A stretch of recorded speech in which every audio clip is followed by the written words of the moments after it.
TV one के निहायत दिलचस्प ड्रामों और एंटरटेनमेंट से भरपूर शोज किसी भी वक्त देखने के लिए हमारी वेबसाइट विजिट करें या हमारे यूट्यूब चैनल को सब्सक्राइब करें और बेल आइकॉन पर क्लिक करें।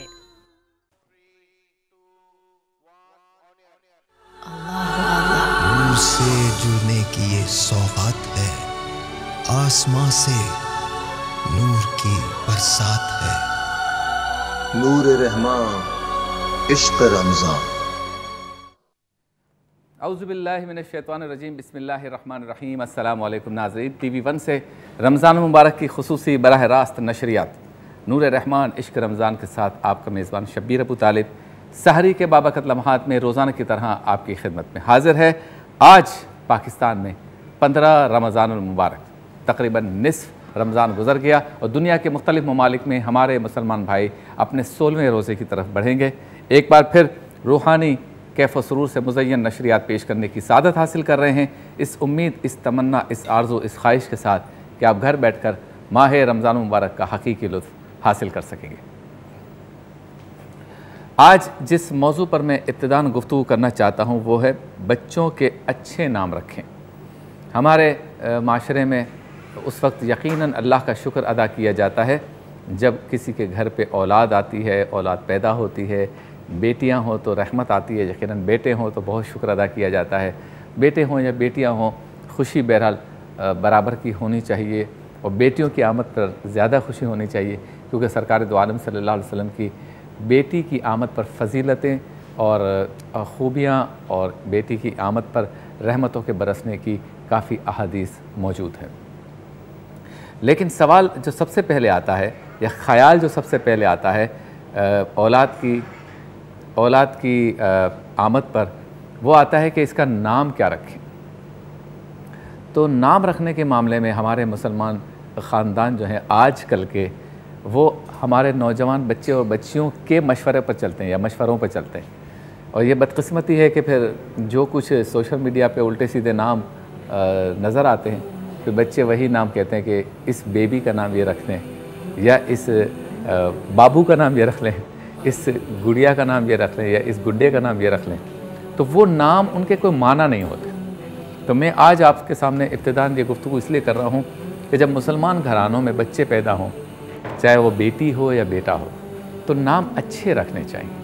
ऐसे नाम रखने चाहिए जो बामाना हों, जिनके मतलब हो, मतलब हो, मीनिंग्स हों। अक्सर ऐसा होता है कि नाम सुनने में बहुत खूबसूरत नज़र आते हैं, चूँकि मशवरा बुज़ुर्गों से नहीं किया जाता, नौजवान बच्चे बच्चियों से किया जाता है, तो वो नाम बज़ाहिर बहुत खूबसूरत होता है। अंग्रेज़ी भी होता है, कुछ अरबी टच भी होता है और पाकिस्तानी भी होते हैं नाम, उर्दू, हिंदी, इस तरह के नाम भी होते हैं, लेकिन उनका कोई माना नहीं होता। और कुछ लोग ऐसे माना रखते हैं जो कहते हैं कि हमने ये कुरान से लिया है। तो कुरान में से आपने वो लफ्ज़ तो ले लिया, लेकिन उसका माना नहीं पढ़ा। यानी मिसाल के तौर पर कुरान पाक में सूरह तब्बती यदा अबी लहब, तो उसमें उस सूरह में अबू लहब का नाम है, तो क्या आप अबू लहब नाम रख देंगे कि कुरान में आया है? लफ्ज़ काफिरीन भी आया है कुरान में, तो क्या काफिरीन नाम रख देंगे? मुनाफिकीन भी आया है या मुनाफिक भी आया तो मुनाफिक, ऐसा नहीं। कुरान पाक में भी हमें वो अल्फाज या कुरान पाक से भी हमें वो नाम तलाश करने हैं जो बामाने हों, जिनका मतलब या मफ़हूम मस्बत हो। ऐसा नहीं कि जो भी कुरान पाक के पढ़ते हुए हमने नाम उठाया, लफ्ज़ उठाया, उसको नाम बना दिया, ऐसा नहीं। अच्छा, अब अच्छे नाम क्यों रखने हैं? बाज़ रूहानी स्कॉलर्स या रूहानी दुनिया से वाबस्ता कई स्कॉलर्स ऐसे हैं जिनका कहना यह है कि नाम से शख्सियत पे बहुत असर पड़ता है। यानी पूछ के रखा जाए नाम किसी बुज़ुर्ग से, तो वो महीना देखते हैं किस महीने में पैदा हुआ, उसकी माँ का नाम क्या है, बाप का नाम क्या है, और इससे इल्मुल आदात का कोई एक टोटल बनाते हैं वो। और फिर बरकतों के एतबार से, रहमतों के एतबार से जो नाम बच्चे के लिए, बच्ची के लिए बेहतर वो सजेस्ट करते हैं। इसमें नाम का हल्का भारी होना भी शामिल है। ये मैंने काफ़ी उलमा से ये दरियाफ़्त किया तो पता चला कि नाम शख्सियत पर इसलिए असरअंदाज होता है कि नाम ज़्यादा भारी नहीं होना चाहिए, उसकी शख्सियत के हिसाब से होना चाहिए, मुतदल होना चाहिए। तो अच्छे नामों से मुराद ये कि अब मिसाल के तौर पे हमारे यहाँ डॉली बच्ची का नाम रख लेते हैं, पिंकी रख लेते हैं, और इसी तरह से जो है ना वो लड़कों के नाम भी टोनी रख देते हैं, या फिर नाम कोई और रख देते हैं, प्यार से इस तरह पुकारते हैं। तो ये ठीक नहीं है। अच्छे नाम रखें। मैं आपको इस पर काफ़ी मैंने रिसर्च की है और पढ़ा है। मैं आपको ऐसे ऐसे नाम बता सकता हूँ, ख़वातीन के भी और मर्दों के भी, यानी बच्चे के भी और बच्चियों के भी, बेटियों के भी बेटे के भी। इतने खूबसूरत नाम हैं कि कम सुना होगा और उसके मतलब भी होंगे। सहाबाए कराम के नाम हैं, सहाबियात के नाम हैं, और उम्महातुल मोमिनीन के नाम हैं।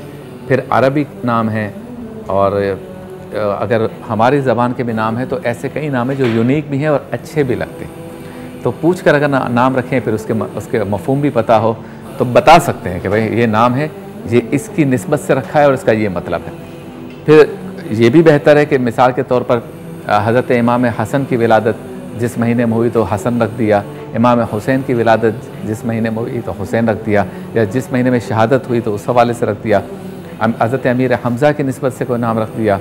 सरकार दो आलम सल्लल्लाहु अलैहि वसल्लम का जो नाम है मोहम्मद और अहमद, ये रखना जो है ना वो बहुत ही ज़्यादा फजीलत वाला है।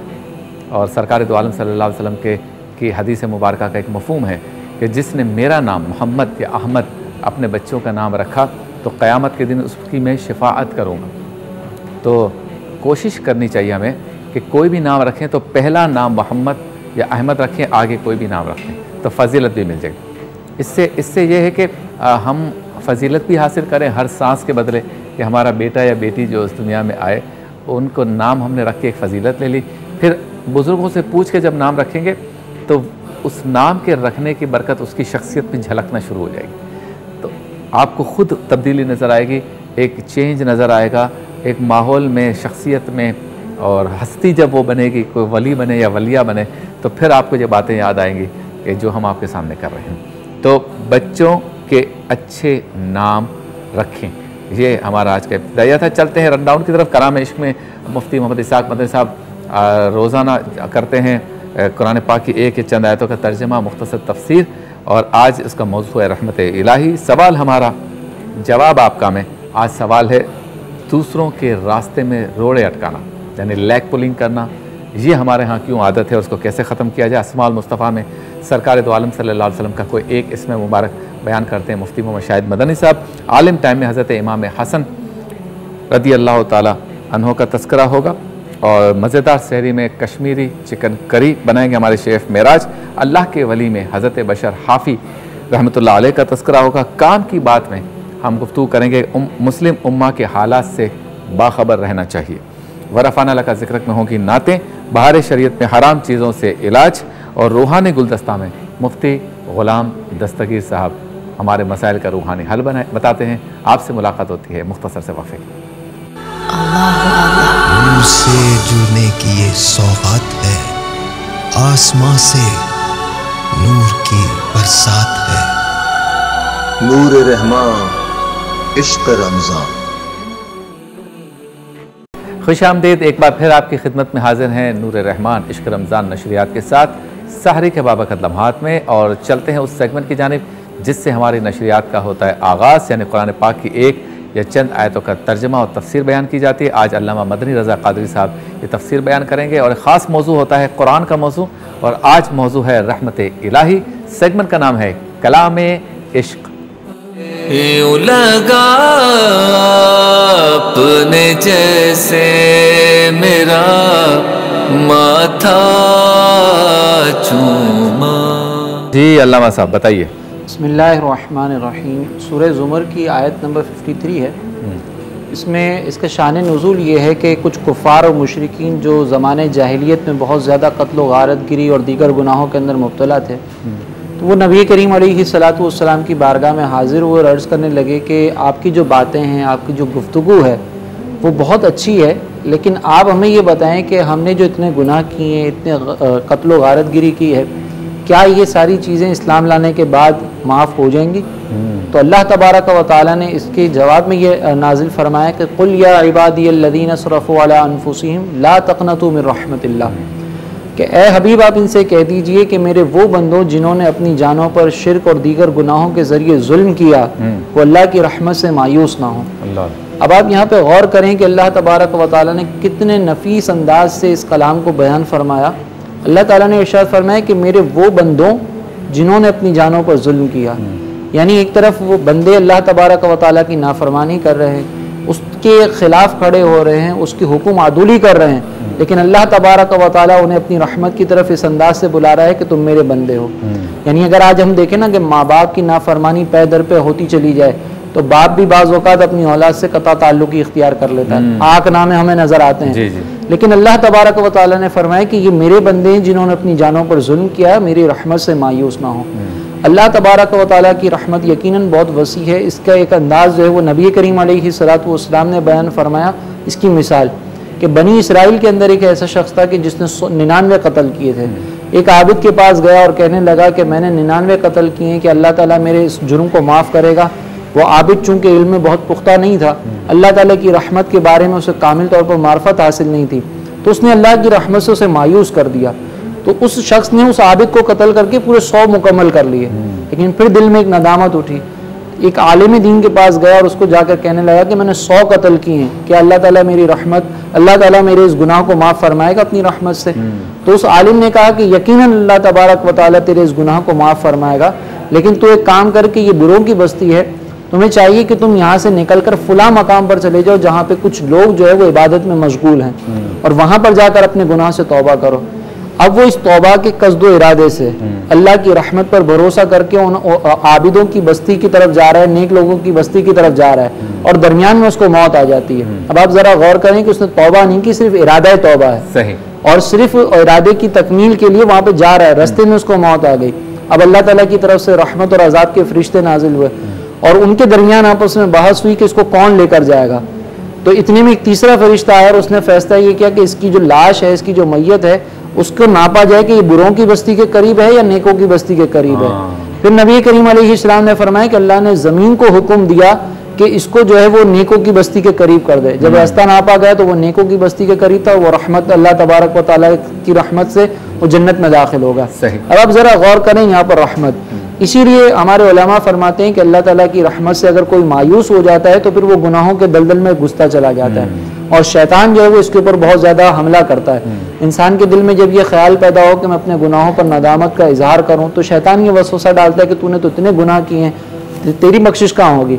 तो इसके जवाब में हमें इस आयत मुक़द्दसा को ज़रूर जहन में रखना चाहिए, इस हदीस मुबारक को ज़रूर जहन में रखना चाहिए कि अल्लाह की रहमत से मायूस नहीं होना, अल्लाह की रहमत पे पूरा भरोसा रखना है। और यहाँ पे ये भी जहन में रखिएगा कि अल्लाह तबारक व तआला की रहमत पे भरोसा करना ये एक अलग चीज़ है, और रहमत को सामने रखकर धोखे में मुब्तला हो जाना ये एक अलग चीज़ है। अच्छा। शरीयत मुताहरा को ये मतलूब है कि रहमत पर भरोसा करके इंसान जो है वो अल्लाह ताला के करीब हो, तौबा की तरफ माइल हो। और अगर कोई शख्स रहमत की वजह से धोखे में मुब्तला हो जाता है तो नबी करीम अलैहिस्सलातु वस्सलाम ने उसे अहमक करार दिया, और उसकी मिसाल ये बयान फरमाई कि कोई अल्लाह ताला की रहमत पर भरोसा करता रहे और गुनाहों में मुब्तला रहे तो ये सबसे बड़ा अहमक शख्स है। तो रहमत पे भरोसे का मतलब ये नहीं कि इंसान गुनाह करता रहे। इसकी वजाहत इमाम गज़ाली रहमतुल्लाहि तआला अलैह ने यूँ बयान फरमाई कि रहमत पे भरोसे का मतलब या उम्मीद का मतलब ये है कि इंसान जो है वो गुनाहों पर नादिम हो और तौबा करे तो वो इस उम्मीद के साथ करे कि मेरी तौबा यकीनन कबूल होगी। और रहमत से धोखे में मुब्तला होने का मतलब ये कि गुनाहों से छुटकारा हासिल नहीं कर रहा, लेकिन फिर अल्लाह ताला की रहमत पे उम्मीद रखी हुई है कि मैं गुनाह करता रहूँगा तब भी मेरी बख्शिश हो जाएगी। ये है रहमत के हवाले से धोखे में मुब्तला होना। तो रहमत के हवाले से धोखे में मुब्तला होना शरीयत को मतलूब नहीं है, रहमत पर उम्मीद मतलूब है। दूसरी चीज़ ये कि सिर्फ रहमत का तज़किरा करना और सिर्फ रहमत के बारे में ही सोचते रहना ये भी मुनासिब नहीं है। इमाम गज़ाली ने इसके बारे में भी इरशाद फरमाया कि अगर किसी मकाम पर कोई ऐसा ख़तीब मौजूद हो कि जो सिर्फ अल्लाह की रहमत पर बयानात करता रहे तो वहाँ पे फिर शैतान के दाखिले की ज़रूरत नहीं रहती। वजह इसकी ये है कि सिर्फ रहमत पे भरोसा करेंगे तो वही है कि धोखे के अंदर मुब्तला हो जाएंगे। लिहाजा रहमत और खौफ दोनों के दरमियान रहे। खौफ इसलिए ज़रूरी है कि गुनाह से इंसान बचता रहे, और रहमत पर भरोसा इसलिए ज़रूरी है कि इंसान जो है अल्लाह ताला की रहमत पर उम्मीद रखकर गुनाहों से तौबा करके अल्लाह ताला की रहमत के करीब हो। और तो ये इंशाअल्लाह अगर हम इस मज़मून को सामने रखेंगे तो खौफ और रहमत के दरमियान हम अपनी ज़िंदगी को गुजार सकते हैं। बहुत खूब। और माह रमज़ान मुबारक है, तौबा और इस्तिग़फ़ार करने का इससे अच्छा ज़रिया और बोनस चांस नहीं मिलेगा। हर नेकी का सवाब कई गुना ज़्यादा बढ़ा दिया जाता है। कमाल की रातें हैं इसमें, कमाल की सातें हैं, कमाल के अय्याम हैं। एक एक लम्हा साल के बाकी लम्हात से बहुत ज़्यादा फजीलत वाला है। तो अगर आज जी चाह रहा है कि अपने गुनाहों पर नादिम होकर सिफ़्त दिल से तौबा करें और अल्लाह की रहमत की तरफ देखें, तो अल्लामा साहब ने जो आयत मुबारक पढ़ी और जो उसकी तशरीह फरमाई, इसको सामने रखते हुए अगर गुनाहों पर नादिम होकर अल्लाह की रहमत की तरफ रुजू करेंगे और तौबा इस्तिग़फ़ार करेंगे और माह रमज़ान में करेंगे तो रब ताला ज़रूर इसके नताइज मेरे और आपके सामने रखेगा। दुनिया में भी और आखिरत में भी आपसे मुलाकात होती है। मुख्तसर से वक़्फ़े के बाद नूर से जुड़ने की ये सौगात है, आसमां से नूर की बरसात है। नूर रहमान इश्क रमज़ान। खुशामदीद, एक बार फिर आपकी खिदमत में हाजिर हैं TV1 से बराह रास्त, वसेब TV से बराह रास्त और गाहे बगाहे न्यूज़ वन पर भी बराह रास्त नूर रहमान इश्क रमज़ान की रूह परवर नशरियात के साथ। और सहरी के बाबरकत लम्हात हैं, हमारा एक सेगमेंट होता है जिसमें एक नुक्ता, एक फ़िक्रा, एक जुमला आपके सामने रखते हैं, एक सवाल रखते हैं और चाहते हैं इस पर गुफ्तगू हो। सेगमेंट का नाम है सवाल हमारा जवाब आपका।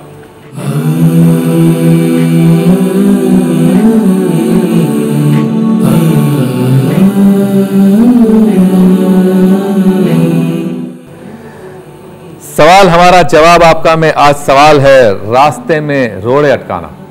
ये नहीं यानी कोई काम कर रहा हो उसे काम न करने देना, उसकी टांगे खींचना, अंग्रेजी में कहते हैं लेग पुलिंग, उसके रास्ते में रुकावटें खड़ी करना, इसकी तरक्की ना हो इसके लिए रुकावटें पैदा करना, ये आगे ना बढ़े इसके लिए रुकावटें पैदा करना, ये शोहरत हासिल ना करे, दौलत हासिल ना करे, लोग इसे चाहें ना इसलिए इसको बदनाम करो, कुछ करो, इसको रोको, इसकी स्पीड बहुत तेज़ है। ये सवाल है आज का कि हम ऐसा क्यों करते हैं।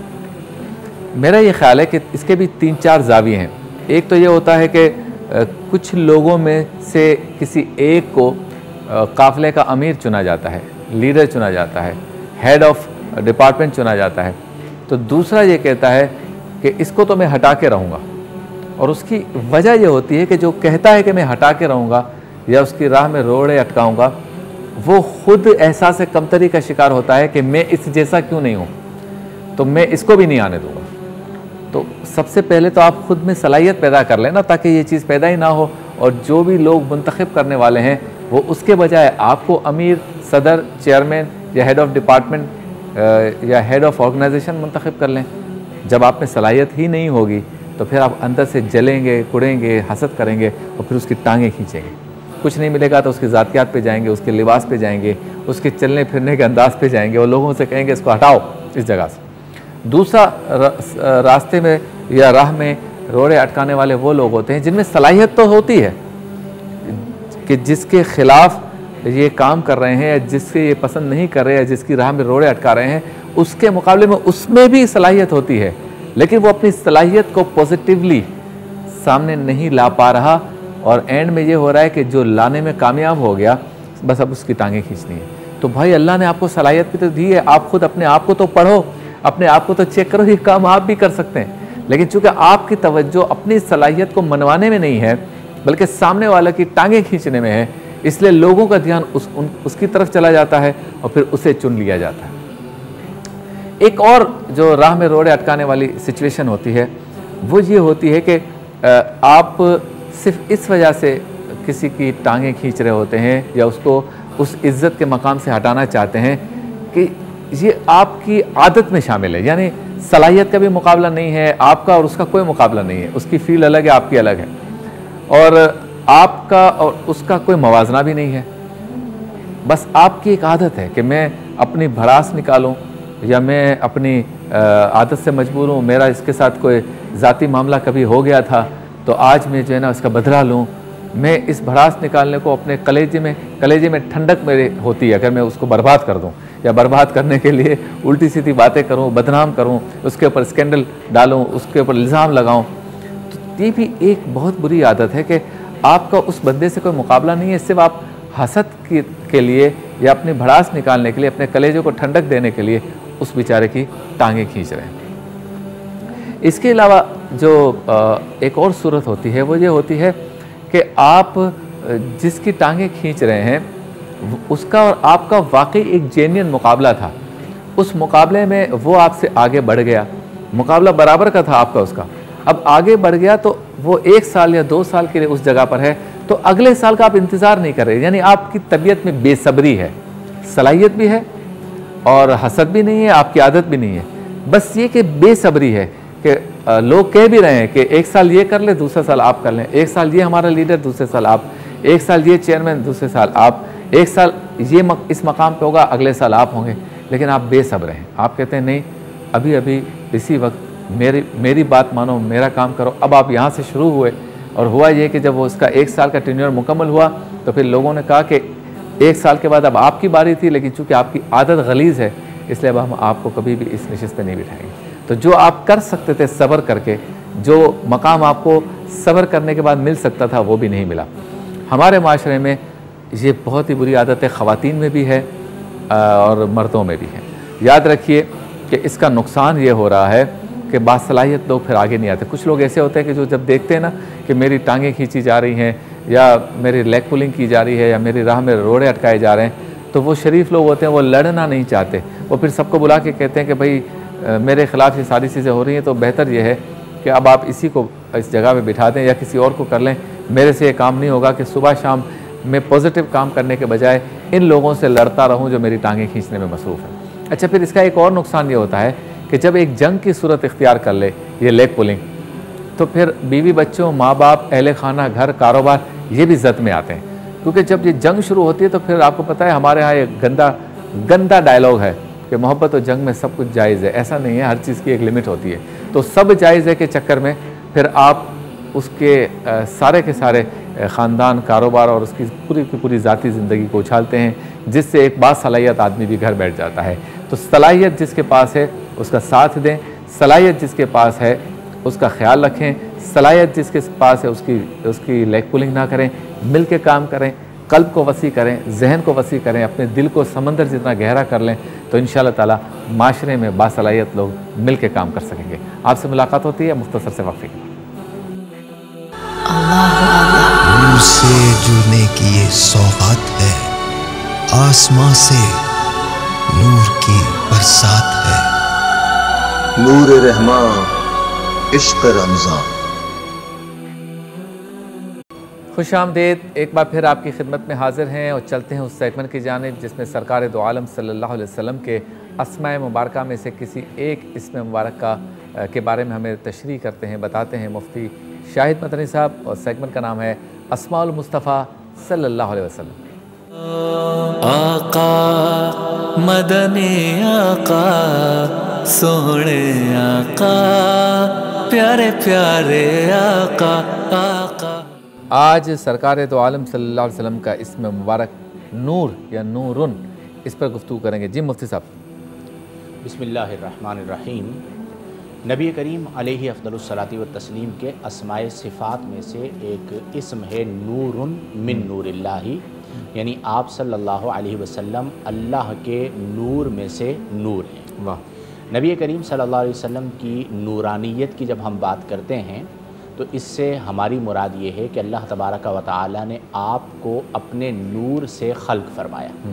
और इस पर हदीस मुबारका है कि नबी करीम सल्लल्लाहु अलैहि वसल्लम ने हज़रत जाबिर रदियल्लाहु अन्हु को मुखातब करके फ़रमाया कि या जाबिरु अव्वलु मा खलक़ल्लाहु नूरा नबीजिकुम, कि ए जाबिर सारी मखलूक की तख्लीक से क़ब्ल अल्लाह तबारक व तआला ने तुम्हारे नबी के नूर को पैदा फरमाया। इसी तरह कुरान करीम फ़ुरक़ान हमीद में अल्लाह तबारक व तआला ने फ़रमाया क़द जाअकुम मिनल्लाहि नूरुन व किताबुम मुबीन, कि तहक़ीक़ तुम्हारे पास अल्लाह की तरफ से नूर आया और किताब मुबीन, किताब मुबीन आई। अब यहाँ पर बाज़ लोग कहते हैं कि नूर से मुराद नबी करीम की ज़ात नहीं बल्कि नूर से मुराद कुरान ही है। तो उसका जवाब बड़ा ज़ाहिर सा है कि यहाँ पर हरफ़ वाव आया है, क़द जाअकुम मिनल्लाहि नूरुन, फिर वाव आतिफ़ा आया, फिर किताब मुबीन। और आपने दरस निज़ामी में ये पढ़ रखा है कि वाव जो है ये मुगायरत के लिए आता है, यानी मातूफ़ अलैह मातूफ़ का गैर होता है। जब हम कहते हैं जा ज़ैदुन व अम्रुन, ज़ैद आया और अम्र आया, तो ज़ैद कोई और है, अम्र कोई और है। तो अगर आप नूर से मुराद भी किताब ही लेते हैं तो वाव के बाद भी किताब आ रही है। तो वो जो उसूल अरबी है वो यहाँ पर फौत हो जाएगा। और फिर ये ऐसा नहीं है कि ये कोई सिर्फ अक़ली या मंतिकी बात है, बल्कि मुफस्सिरीन किराम ने भी इससे मुराद नबी करीम की ज़ात को लिया है। जैसा कि तफसीर जलालैन में इसी मकाम पर लिखा गया कि क़द जाअकुम मिनल्लाहि नूरुन, तहक़ीक़ तुम्हारे पास अल्लाह की तरफ से नूर आया। तो अब नूर के बाद जब तफसीर की तो लिखते हैं वहुवा मुहम्मदुन सल्लल्लाहु अलैहि वसल्लम, कि ये जो लफ्ज़ नूर है इसकी तफसीर ये है कि नूर कौन है, तो फरमाया वहुवा मुहम्मदुन सल्लल्लाहु अलैहि वसल्लम, वो मोहम्मद सल्लल्लाहु अलैहि वसल्लम की ज़ात है। अब हमारा यानी अहले इस्लाम का अक़ीदा ये है कि नबी करीम सल्लल्लाहु अलैहि वसल्लम को अल्लाह तबारक व तआला ने तमाम मखलूक की तख्लीक से पहले खल्क फरमाया। तो जब आपकी तमाम मखलूक की तख्लीक से पहले तख्लीक हुई तो वो तख्लीक आपके नूर की तख्लीक थी, और जो आपकी विलादत मुबारका हुई, सबसे आखिर में आप नबी बनकर मबऊस हुए और आपकी विलादत हुई, तो ये आपकी विलादत बशरी लिबादे में हुई। तो गोया कि नबी करीम सल्लल्लाहु अलैहि वसल्लम की ज़ात मुबारका को जब हम देखते हैं तो आप नूर और बशरियत का एक ऐसा इम्तिज़ाज हैं कि जिसकी मिसाल नहीं मिलती, और उसमें पहले आप नूर हैं और फिर बशरी लिबादे में आप तशरीफ़ लाए। बाज़ लोग इसकी तावील कर देते हैं, वो कहते हैं जी नूर हिदायत मुराद है। तो हम ये कहते हैं कि हमने नूर हिदायत से कब इनकार किया है? नबी करीम सरापा हिदायत हैं और आपकी ज़ात से हिदायत लोगों को मिली है, लेकिन आपको खल्क़न और इब्तिदाअन नूर मानने में क्या मुज़ायका है? यानी कौन सा ऐसा सबब है, कौन सी ऐसी वजह है कि जो आप मान लेंगे तो कोई ख़राबी लाजिम आ जाएगी? मसलन मलाइका हैं, तो मलाइका को अल्लाह ने किससे पैदा किया? नूर से। तो जब मलाइका नूर से हैं तो नबी करीम सल्लल्लाहु अलैहि वसल्लम तो सय्यिदुल खल्क़ और सय्यिदुल अंबिया और सय्यिदुल रसूल और सय्यिदुल मलाइका हैं, तो आपके नूर से होने में क्या ख़राबी है? फिर वो कहते हैं नहीं जी नबी करीम सल्लल्लाहु अलैहि वसल्लम बशरी लिबादे में आए तो आप बशर माने, तो उसका जवाब भी हम ये देते हैं कि हमने बशर होने का इनकार कब किया? नूर से जुड़ने की ये सौगात है, आसमां से नूर की बरसात है। नूर रहमान इश्क रमज़ान। खुशामदीद, एक बार फिर आपकी खिदमत में हाजिर है नूर रहमान इश्क रमज़ान के साथ। अब चलते हैं उस सेगमेंट की जानिब जिसमें हमारे साथ उलमाए कराम होते हैं, इल्म की बातें होती हैं, इल्म की महफिल होती है, ख़ास मौजू होता है, और आज के दिन के हवाले से ख़ास मौजू है। सेगमेंट का नाम है आलिम टाइम। मैंने जब आपके दहलीज को आका चूमा। मौजू है आज का हज़रत इमाम हसन रज़ी अल्लाह ताला अन्हो, और मौजूद है हमारे साथ दाएं हाथ पर हज़रत अल्लामा मुफ्ती ग़ुलाम दस्तगीर साहब, आपको अस्सलाम वालेकुम। इनके साथ मौजूद हैं अल्लामा मदनी रज़ा क़ादरी साहब, आपको भी अस्सलाम वालेकुम। बाएं हाथ में मौजूद हैं आपके हमारे हम सब के पसंदीदा मुफ्ती मोहम्मद शाहिद मदनी साहब। अच्छा मुफ्ती शाहिद साहब, ये बताइए कि हज़रत इमाम हसन, हज़रत बीबी फ़ातिमा रज़ी अल्लाह ताला अन्हा और हज़रत मौला अली के आंगन में हज़रत इमाम हसन की जो विलादत हुई, इसके बारे में, ये जो फूल खिला, इसके बारे में तारीख़ की किताबों में सरकार दो आलम सल्लल्लाहु अलैहि वसल्लम की आमद, इनकी आमद पर सरकार दो आलम सल्लल्लाहु अलैहि वसल्लम की खुशी के बारे में, और हज़रत बीबी फ़ातिमा मौला अली की खुशी के बारे में, और क्या तब्दीली ख़ानदान के अंदर आई, इसके बारे में क्या लिखा है? बिस्मिल्लाहिर्रहमानिर्रहीम। हुवल क़ादिरु हुवल हक़्क़ु हुवल मुईन। हज़रत सय्यदुना इमाम हसन मुज्तबा रज़ी अल्लाह ताला अन्हो का ज़िक्र खैर आप कर रहे हैं आज। अल्लाह ताला आपके दरजात को बुलंदियाँ अता फ़रमाए और आपके फ़यूज़ से हम सबको फैज़याब फ़रमाए। इमाम हसन मुज्तबा रज़ी अल्लाह ताला अन्हो मौलाए कायनात रज़ी अल्लाह अन्हो के बड़े शहज़ादे हैं, और आपकी आमद मुबारक की ख़बर आपकी विलादत से पहले बसूरत ख़्वाब अहले खाना को मिल चुकी थी। हज़रत सय्यदतुना उम्मुल फ़द्ल रज़ी अल्लाह ताला अन्हा, जो नबी करीम सल्लल्लाहु अलैहि वसल्लम की प्यारी चची जान है, उन्होंने ख्वाब देखा और नबी करीम सल्लल्लाहु अलैहि वसल्लम ने उनकी ताबीर बयान फरमाई कि मेरी बेटी फ़ातिमा के यहाँ विलादत होगी बेटे की, और आप उसे दूध पिलाएंगी। अच्छा। और फिर इमाम हसन मुज्तबा रज़ी अल्लाह ताला अन्हो की विलादत हुई और हज़रत सय्यदतुना उम्मुल फ़द्ल रज़ी अल्लाह ताला अन्हा ने इन्हें दूध पिलाया।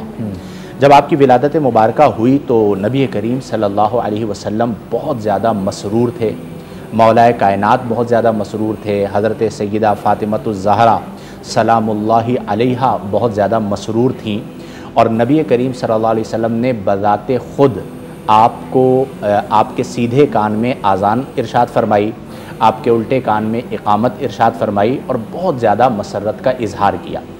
नबी करीम सल्लल्लाहु अलैहि वसल्लम से जो इमाम हसन मुज्तबा का ताल्लुक़ था, उस ताल्लुक़ में चूँकि 7 बरस तकरीबन इमाम हसन मुज्तबा रदी अल्लाह अन्हु ने नबी करीम सल्लल्लाहु अलैहि वसल्लम की मईयत में बसर किए।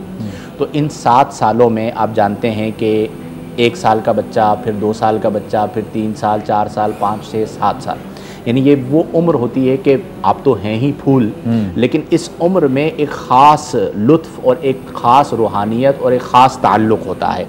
तो नबी करीम सल्लल्लाहु अलैहि वसल्लम कभी आपको अपने कंधों पर सवार फरमा लिया करते थे। नबी करीम सल्लल्लाहु अलैहि वसल्लम कभी आपको गोद में लेकर बाहर तशरीफ़ ले जाया करते थे, कभी कंधों पर उठाकर बाहर तशरीफ़ लाए। तो एक शख्स ने, एक सहाबी ने देखा तो देखकर फरमाया, अर्ज़ की कि निअमल मरकबू, कि क्या ही अच्छी सवारी है। यानी इमाम हसन मुज्तबा नबी करीम के कंधों पर सवार हैं, तो उन्होंने कहा निअमल मरकबू, नबी करीम सल्लल्लाहु अलैहि वसल्लम के हवाले से कि निअमल मरकबू, क्या ही अच्छी सवारी है। तो नबी करीम सल्लल्लाहु अलैहि वसल्लम ने ये शान इमाम हसन मुज्तबा है कि आपने फरमाया कि ये तो देख रहे हो कि मरकब कितना अच्छा है, ये नहीं देखते कि निअमल राकिबू हुआ, ये जो राकिब सवार है मेरे कंधों पे हसन मुज्तबा, ये कितने अच्छे हैं, क्या ही अच्छा सवार है।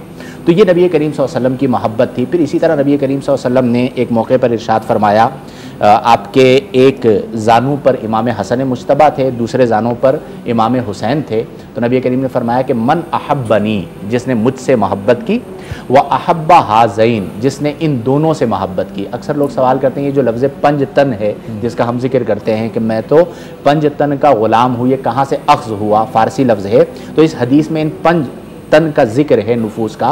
फरमाया मन अहब्बनी, जिसने मुझसे मोहब्बत की 1 तन, व अहब्बा हाज़ैन, जिसने इन दोनों से मोहब्बत की, कितने तन हो गए 3, व अहब्बा उम्महुमा, जिसने इनकी अम्मी से मोहब्बत की, कितने तन हो गए 4, व अहब्बा अबाहुमा, और जिसने इनके अब्बू से मोहब्बत की, 5 तन हो गए। अब इस मोहब्बत का अज्र क्या है? फरमाया काना माइया फ़ी दरजती यौमल क़यामती, कि क़यामत के दिन मैं जहाँ पर हूँगा वो मुहिब्बे पंजतन भी मेरा ग़ुलाम वहीं पर मौजूद है। क्या बात। तो ये हज़रत इमाम हसन रज़ी अल्लाह ताला अन्हो की मोहब्बत है। फिर नबी करीम सल्लल्लाहु अलैहि वसल्लम आपको सिर्फ बोसा नहीं दिया करते थे, बल्कि जिस तरह फूल को सूंघा जाता है इस तरह हसनैन करीमैन को सूंघा करते थे। क्या बात। और गालिबन वो बड़ा खूबसूरत शेर है कि क्या बात रज़ा उस चमनिस्तान करम की, ज़हराए कली जिसमें हुसैन और हसन फूल।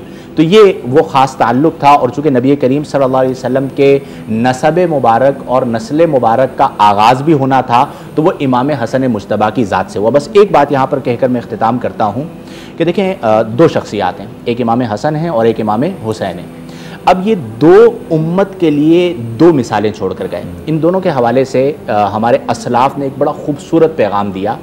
आपने फरमाया, यानी हमारे असलाफ़ रहिमहुमुल्लाह ने फरमाया कि इमाम हसन ने जिनसे सुलह कर ली उनसे हमारी जंग नहीं, सही, और इमाम हुसैन ने जिनसे जंग कर ली उनसे हमारी सुलह नहीं। क्या बात। अब ये एक बड़ा खूबसूरत पैगाम है एतदाल का। क्या बात। चूँकि इन 2 शख्सियात को लेकर बाज़-औक़ात जो है वो गुफ्तगू की जाती है।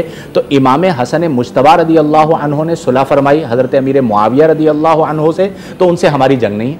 और इमाम हुसैन ने यजीद से जंग फरमाई, तो अब क़यामत तक के लिए उनसे हमारी सुलह नहीं। तो ये वो राह एतदाल है जो हमें असलाफ़ के तरीक़ से अहले बैत अतहार के हवाले से मिलता है। अल्लाह तबारक व तआला आपके फ़यूज़ से हम सबको फैज़-ए-आब फरमाए। अच्छा मुफ्ती ग़ुलाम दस्तगीर साहब, सरकार दो आलम सल्लल्लाहु अलैहि वसल्लम ने किस तरह आपको खजूर खिलाई यानी गुट्टी दी और फिर आपका नाम मुबारक रखा, इस वाक़े को ज़रा बयान फरमाइए। बिस्मिल्लाहिर्रहमानिर्रहीम, इहदिनस सिरातल मुस्तक़ीम, सदक़ल्लाहुल अज़ीम।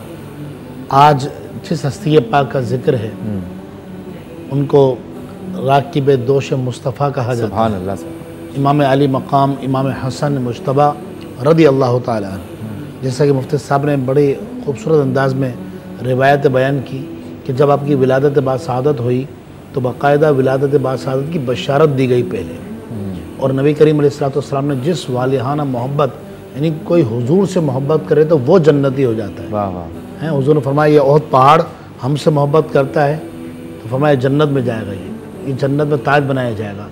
तो जिससे ख़ुद रसूलुल्लाह अलैहिस्सलाम मोहब्बत फरमाए और इतनी मोहब्बत फरमाए कि फरमाया जी अल्लाह जो इससे मोहब्बत रखे, क्योंकि मैं हसन से मोहब्बत करता हूँ, क्या बात। तो जो इससे मोहब्बत रखे तो उसे अपना महबूब बना ले। क्या। तो जब इमाम अली मकाम इमाम हसन मुश्तबा रदी अल्लाह ताला अन्हु की विलादत बासादत हुई तो मौला कायनात अली मुर्तज़ा रदी अल्लाह ताला अन्हु गोद में उठाकर रसूलुल्लाह की बारगाह में लाए। और अरबी में हम उर्दू में घुट्टी कहते हैं और अरबी में इस घुट्टी को तहनीक कहा जाता है। अच्छा, ये तहनीक हमेशा नेक आदमी से दिलवाई जाती है ताकि उसकी जो अच्छी खसलतें हैं, अच्छी आदत हैं, ये उसके अंदर, बच्चे के अंदर आए। वो क्यों दिलवाई जाती हैं? क्योंकि कहा यह जाता है कि घुट्टी जिसके हाथों से और जिसके लुआब से दिलवाई जाएगी, ये सारी बच्चे के अंदर खसलतें उस इंसान वाले आ जाती हैं। तो अब कायनात में कौन सी ऐसी घुट्टी है जो नबी करीम अलैहिस्सलाम के लुआब दहन से बढ़कर हो? तो इमाम हसन मुश्तबा को मौला कायनात गोद में उठाकर लाए और अर्ज़ किया रसूल घुट्टी दीजिए और नाम रखिए। नबी करीम अलैहिस्सलाम ने मुबारक दहन मुबारक, वो दहन जिसकी हर बात वाहिय खुदा, चश्मा इल्म और हिकमत पे लाखों सलाम। क्या बात। इमाम हसन बसरी के मुतालिक बाय बिस्तामी रहमतुल्लाह ताला ने लिखा है कि जब सैयदा उम्मे सलमा रदी अल्लाह ताला अन्हा का बचपन में दूध पिया ना इन्होंने, तो फरमाया वो हुजूर की ज़ौजा थी, तो फरमाया वो उलूम इरफान के चश्मे जारी हो गए आपके सीने में, कि फरमाया कि वक्त के इमाम बने इमाम हसन बसरी। तो आप सोचिए जिनके मुंह में दुनिया में आने के बाद लुआब दहन मुस्तफ़ा गया हो, उनकी अजमत का, उनके इल्म का, उनके तक़वे, उनकी परहेज़गारी का आलम क्या होगा। क्या बात। अब इमाम हसन रदी अल्लाह तआला हुजूर ने अपने लुआब दहन में खजूर चबाई और इमाम हसन को दी। वो जो कायनात की मैं समझता हूँ सबसे अजीम घुट्टी है, बल्कि मेरे समझने की क्या हैसियत है, क्या औकात है, हर मोमिन ये कहेगा कायनात की सबसे अफजल और आला घुट्टी है। फिर मौला कायनात अली मुर्तज़ा ने अर्ज़ किया रसूलल्लाह आप इनका नाम रखिए।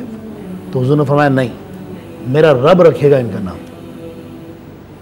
और रिवायतों में आता है कि इमाम हसन मुश्तबा रज़ी अल्लाह तआला, फिर ये बात हो रही थी कि जिब्रील अमीन नाज़िल हुए और जिब्रील अमीन ने आके अर्ज़ किया रसूलल्लाह अल्लाह ताला सलाम इरशाद फरमाता है और फरमाता है कि अल्लाह के नबी हज़रत हारून अलैहिस्सलाम, इनके बेटे के नाम पर इनका नाम रखा जाएगा। अच्छा। उनके बेटे का नाम क्या था? शब्बर। तो फरमाया शब्बर का माना अरबी में वही बनता है जो इमाम हसन का नाम रखे, यानी हसन। सही। तो शब्बर और शब्बीर दो बेटे थे इमाम सैयदना हारून अलैहिस्सलाम के।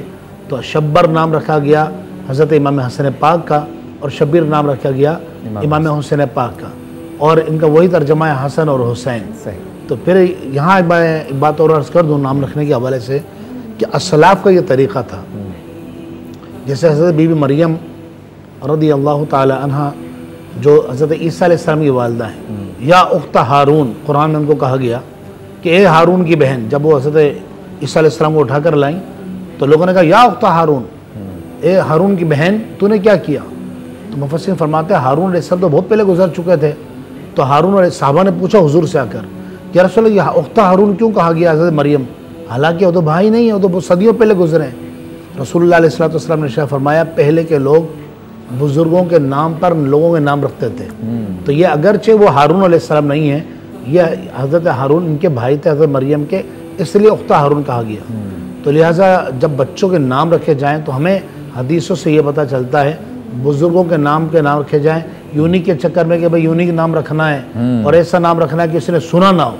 अब इस चक्कर में होता यह है कि बाज़ औक़ात वो माना नाम रख दिए जाते हैं जिनका माना बहुत मज़मूम होते हैं। बाज़ औक़ात लोग हमारे पास आते हैं तो हम खुद उनको बताते हैं कि ये तो इंतहाई मज़मूम माना है, गलत माना है, इसका बुरा माना है, तो नाम फिर तब्दील करवाए जाते हैं। इसलिए कोशिश फरमाएं कि बुज़ुर्गों के नाम पर नाम रखे जाए। अच्छा, एक सवाल जहन में आता है कि सरकार दो आलम सल्लल्लाहु अलैहि वसल्लम ने इरशाद फरमाया कि मेरा ये बेटा सैयद है, इसकी ज़रा वज़ाहत फरमा दीजिए।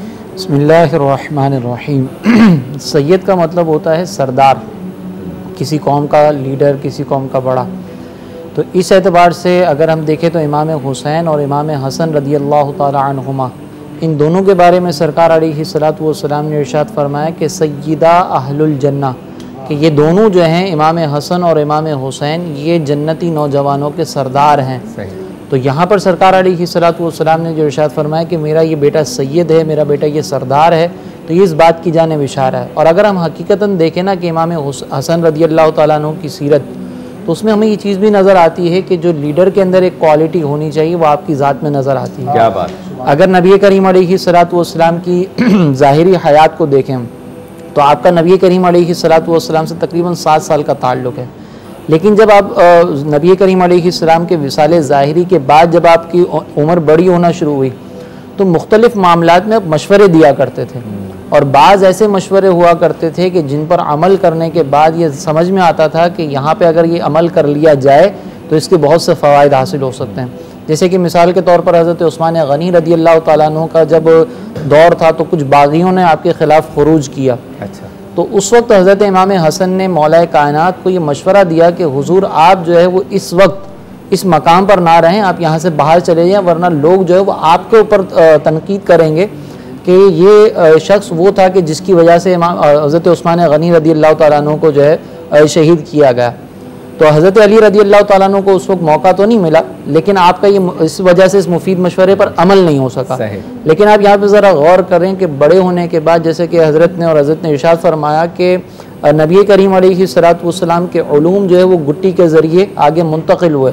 तो उन उलूम का असर ये था कि जब आप मशवरा देते थे तो उस मशवरे के अंदर बड़ी पुख्तगी नज़र आती थी। फिर इसी तरीके से लीडर का काम ये होता है कि वो लोगों के दरमियान इख्तलाफ को ख़त्म करने की हत्तल इम्कान कोशिश करे और जिससे फितने वगैरह आगे ना हो।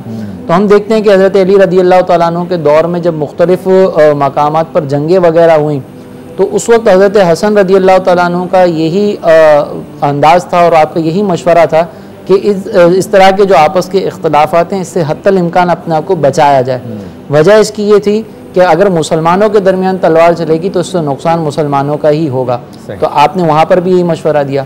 फिर हम देखते हैं जब आपका दौर हुकूमत आता है तो उसमें भी आपने एक लीडरशिप का ज़बरदस्त जो है वो यहाँ पर मुजाहरा किया और अपनी हुकूमत को नहीं बचाया बल्कि मुसलमानों के दरमियान इख्तलाफ को ख़त्म करने के लिए अपनी हुकूमत को उस पर कुर्बान कर दिया और जो है मुसलमानों के दरमियान सुलह करवाई और सरकार अलैहिस्सलाम की बशारत यहाँ पर पूरी हुई। तो ये जो सरकार अलैहिस्सलाम ने फरमाया आपने इसको साबित किया कि मैं दुनिया में भी सरदार हूँ और आखिरत में जन्नत में जाकर भी सरदार। क्या बात है, सुभान अल्लाह सुभान अल्लाह। आपसे मुलाकात होती है मुख्तसर से वक्फे के बाद। नूर से जुड़ने की ये सौगात है, आसमां से नूर की बरसात है। नूर रहमान इश्क रमज़ान। खुश आमदीद एक बार फिर आपकी खिदमत में हाजिर हैं न्यूज़ वन पे भी गाहे बगाहे और TV वन और वसीर से आपसे देख रहे हैं लाइव। किचन में हम मौजूद हैं तो चलते हैं उस सेगमेंट की जानिब जिसमें हमारे शेफ़ मेराज रोज़ाना एक नई डिश बनाते हैं, पकाते हैं, सिखाते हैं और फिर हम खाते हैं। सेगमेंट का नाम है मज़ेदार सहरी। नस्ले पाक में है बच्चा बच्चा नूर का।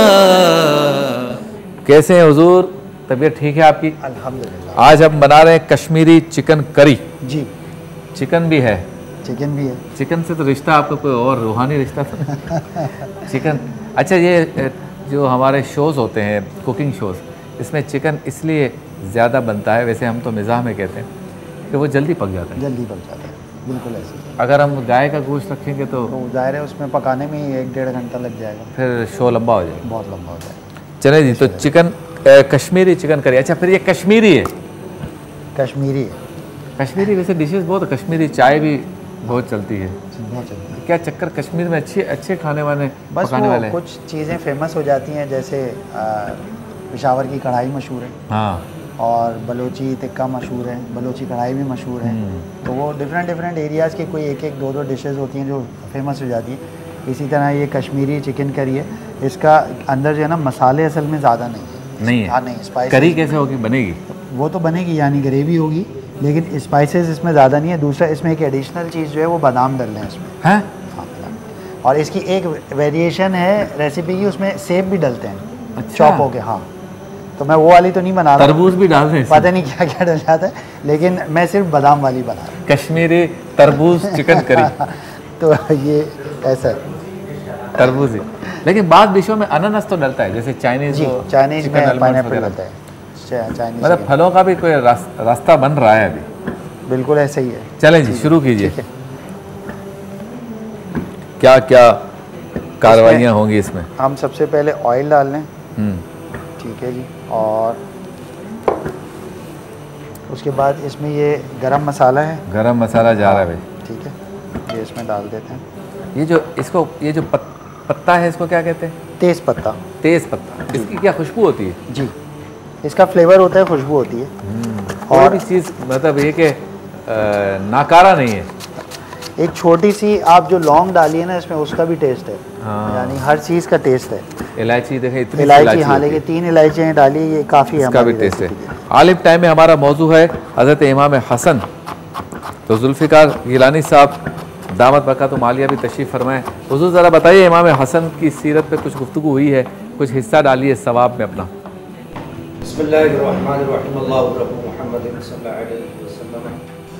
नहनु इबादु मुहम्मदिन सल्लल्लाहु अलैहि वसल्लम ली खमसतुन नुत्फ़ी बिहा हर्रल वबाइल हातिमा अल मुस्तफ़ा वल मुर्तदा व बनाहुमा व सय्यदा क़ाल अल्लाहु तबारक व तआला फ़िल क़ुरानिल मजीद इन्नमा युरिदुल्लाहु लियुज़हिबा अन्कुमुर रिज्स अहलल बैति व युताहिरकुम तत्हीरा।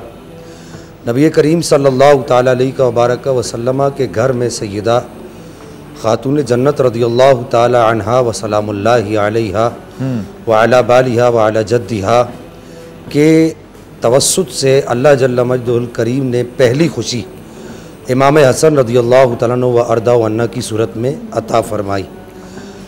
मुफस्सिरीन ने और सीरत निगारों ने इमाम हसन रज़ियल्लाहु ताला अन्हु व अर्दा व अन्ना की विलादत के बाब में एक बड़ा ही कीमती और बड़ा ही नायाब जुमला लिखा है कि इमाम हसन रज़ियल्लाहु तआला अन्हु वर्दा व अन्ना की विलादत बिल्कुल वैसे ही हुई जिस तरह नबी पाक सल्लल्लाहु तआला अलैहि वसल्लम दुनिया में तशरीफ़ लाए। सही। यानी कि इमाम हसन रज़ियल्लाहु तआला अन्हु वर्दा व अन्ना नाफ बुरीदा थे और जो बच्चों के साथ आलाइशी मामला होता है उससे बिल्कुल पाक थे। इसी तरीके से नबी पाक सल्लल्लाहु तआला अलैहि वसल्लम अक्सर आपको देख कर इरशाद फरमाया करते थे, बुखारी शरीफ में हदीस मुबारका मौजूद है जी कि आप अलैहिस्सलाम इनको देख कर सहाबा किराम के मजमा की तरफ मुखातिब होकर सहाबा को मुखातब करके इरशाद फरमाते कि इन नबनी हाज़ा सय्यद, मेरा ये बेटा सरदार है। लअल्लल्लाह बिही युस्लिहु फ़िअतैनि अज़ीमतैनि, अल्लाह ताला इसके ज़रिए से 2 बड़े गिरोहों के दरमियान सुलह करवाएगा। क्या बात। इमाम हसन रज़ियल्लाहु तआला अन्हु वर्दा व अन्ना का ये बहुत बड़ा कमाल है कि आपने खिलाफत राशिदा अला मिनहाज नबुव्वा जिस दिन ख़त्म होने लगी थी उसी दिन इमाम इमाम हसन रज़ियल्लाहु तआला अन्हु वर्दा व अन्ना ने अपनी सरदारी का ऐलान जो नबी पाक सल्लल्लाहु तआला अलैहि वसल्लम ने अरसा पहले कर दिया था, तो आपने उस दिन अपनी सरदारी का ऐलान फरमा दिया था। यहाँ पर एक बात मैं ये अर्ज़ करना चाहूँगा जी, बड़ी अहम बात इमाम हसन रज़ियल्लाहु तआला अन्हु वर्दा व अन्ना के हवाले से कि आपने देखा है, इब्न असाकिर ने इस हदीस मुबारका को नकल किया है कि इमाम हसन रज़ियल्लाहु तआला अन्हु वर्दा व अन्ना देखते हैं कि एक आदमी मस्जिद कूफा में बैठ के अल्लाह ताला की बारगाह में अर्ज़ कर रहा है कि या रब्बल आलमीन मुझे 5000 दिरहम चाहिए जी। तो इमाम हसन रज़ियल्लाहु तआला अन्हु वर्दा व अन्ना ने उसी वक्त अपने खादिम को भेजा और भेज कर कहा कि हमारी मस्जिद में बैठकर कोई आदमी अल्लाह जल्ल मजदुल करीम की बारगाह में सवाल करे और वो खाली हाथ चला जाए, ये हमारी शान के लायक नहीं है। यूं ही ये वही इमाम हसन रज़ियल्लाहु तआला अन्हु वर्दा व अन्ना है जिन्होंने मौला कायनात मौला अली करमल्लाहु तआला वजहल करीम का पूरा फैज़ इस कदर पाया कि मौला मुर्तज़ा करमल्लाहु तआला वजहल करीम इरशाद फरमाया करते थे कि मेरे उलूम अगर किसी में देखने, अब ये बात यहाँ पर याद रखिएगा कि जब मौला मुर्तज़ा या सहाबा किराम के तबके में से कोई भी आदमी ये बात करता है कि हमारे उलूम अगर किसी में देखने तो फलां शख्स में देखो जी, तो इससे मुराद तमाम ज़ाहिरी बातनी उलूम हुआ करते हैं। अच्छा। बाद लोगों को यहाँ पर यह गलत फहमी होगी कि जी वो ज़ाहिरी उलूम थे। अच्छा। जैसे जनाब सरकार ताजदार सदाकत रज़ियल्लाहु तआला वर्दा व अन्ना के बारे में एक हमारे ज़माने में ये एक बात चल रही कि जी वो उनकी खिलाफत ज़ाहिरी थी तो वो ज़ाहिरी उलूम वगैरह वगैरह, तो ये ज़ाहिरी उलूम मुराद नहीं होते हैं। नबी पाक सल्लल्लाहु अलैहि वसल्लम ने जिसको भी अता फरमाया उसको ज़ाहिरी भी अता फरमाया, बातनी भी अता फरमाया, क्योंकि आपका ये मनसब था वयुअल्लिमुहुमुल किताबा वल हिक्मा वयुज़क्कीहिम। तो मौला कायनात मौला मुर्तज़ा करमल्लाहु तआला करीम इरशाद फरमाया करते थे, ख़साइस अली में इमाम नसाई ने इसको नकल फरमाया कि अगर मेरे उलूम का मंबा और मरकज़ देखना है तो वो मेरे बेटे हसन को देखो, और अगर मेरी शुजाअत का मंबा और मरकज़ देखना है तो मेरे बेटे हसन को भी देखो और मेरे बेटे हुसैन को भी देखो, और अगर मेरे सब्र का मुजाहिरा देखना है तो वो मेरे बेटे इमाम हुसैन रज़ियल्लाहु तआला वर्दा व अन्ना को देखो। तो बहरहाल यहाँ पर यह बात मैं अर्ज़ कर दूँ, आखिरी बात इमाम हसन हो चाहे इमाम हुसैन हो, चाहे आपके घर का कोई बच्चा भी हो, इमाम हसन रज़ियल्लाहु तआला वर्दा वन्ना से निस्बत रखने वाली या इमाम हुसैन से निस्बत रखने वाली कोई भी चीज़ हो, अहलुस सुन्ना वल जमा का यानी अहले इस्लाम का इस बात पर इत्तेफाक है कि आपके घर के बच्चे से हमें मोहब्बत करनी है। और इनकी मोहब्बत व मोहब्बत है कि इमाम रब्बानी मुजद्दिद अल-फ़सानी शेख अहमद सरंदी इरशाद फरमाते हैं कि जिसको आले बैत अतार से मोहब्बत हो जाए, अल्लाह जल्ल मजदुहुल करीम उसको इबादत की लज्जत अता फरमा देता है, उसको तिलावत कुरान की लज्जत अता फरमा देता है, उसको रोज़ों की लज्जत अता फरमा देता है और शब जगहों की लज्जत अता फरमा देता है। यहाँ तक कि सूफिया कहते हैं कि हमने अपने मुराकबात के अंदर ये देखा है कि जिसको आले बैत अतार से मोहब्बत हो जाए, अल्लाह ताला नज़ा के वक्त उसको आसानियाँ अता फरमा देता है। माशाअल्लाह, ज़बरदस्त हो गया। और यहाँ पे भी कुछ ज़बरदस्त हो रहा है, आपने प्याज भी डाल दिए, प्याज इसमें चॉप करके डाल दिए। अब इसको लाल होने का इंतज़ार कर रहे हैं। बनने जा रही है कश्मीरी चिकन करी, बिल्कुल, जिसमें बादाम भी होगी। बादाम भी, अच्छा, कश्मीरी चाय में भी बादाम होती है। हाँ, तो बादाम और कश्मीर का कोई क्योंकि कनेक्शन है? आई थिंक ड्राई फ्रूट वहाँ पे भी होते हैं ना कोयटा के अलावा, तो वो यूज़ करते हैं चीज़ों में। आज़ाद कश्मीर की क्या बात है, बहुत खूबसूरत है। और आज़ाद कश्मीर में रहने वाले मीरपुर वगैरह के जो इलाके हैं, वहाँ के रहने वाले यूके में बहुत हैं। ब्रेडफोर्ड में जब आप यूके में जाएंगे ना, तो आपको कश्मीरी ऐसे नज़र आएंगे, आपको लगेगा पाकिस्तान में आ गए, इतने ज़्यादा है। और कश्मीर मीरपुर उसके अतराफ़ में जो कश्मीरियों के मकानात हैं ना, उनका फ़न तामीर आप देखें और खाली पड़े हुए, चौकीदार है क्योंकि फैमिली तो ब्रेडफोर्ड में रहती है। सारी बातें मैं ही बताऊँ। ब्रेक। नूर से जुड़ने की ये सौगात है, आसमां से नूर की बरसात है। नूर रहमान, इश्क रमज़ान। खुशामदीद। मज़ेदार सहरी में कश्मीरी चिकन करी बन रही है। आलिम टाइम में हज़रत इमाम हसन रज़ी अल्लाह ताला अन्हो का तज़किरा हो रहा है। हाँ जी, कहाँ पहुँचा ये मामला? प्याज ब्राउन होना शुरू हो गई। हाँ, होना शुरू हो गई है तकरीबन। बस अब हम इसमें चिकन डालेंगे और अदरक लहसुन का पेस्ट डालेंगे। अच्छा, प्याज को मुख्तलिफ तरीक़ों से काटा जाता है। आप ये जो प्याज आपने डाली इसको पतला पतला काटा है, छोटी छोटी, इसकी क्या वजह? इसकी वजह ये है ताकि क्योंकि सालन हम बना रहे हैं, ग्रेवी बनेगी, तो बारीक प्याज होगी तो वो ग्रेवी अच्छी बन जाएगी। अच्छा, और जो लंबी लंबी होगी तो फिर वो जैसे स्टू की तरह की होती है ना, फिर वो वैसी फिर ग्रेवी नहीं बन सकेगी। तो इस वजह से इसको हमने बिल्कुल बारीक काटा है। क्या बात है। अच्छा जी, शुक्रिया अदा करते हैं जे डॉट का, जो रोज़ाना हमारे लिए भेजते हैं खूबसूरत मलबूसात।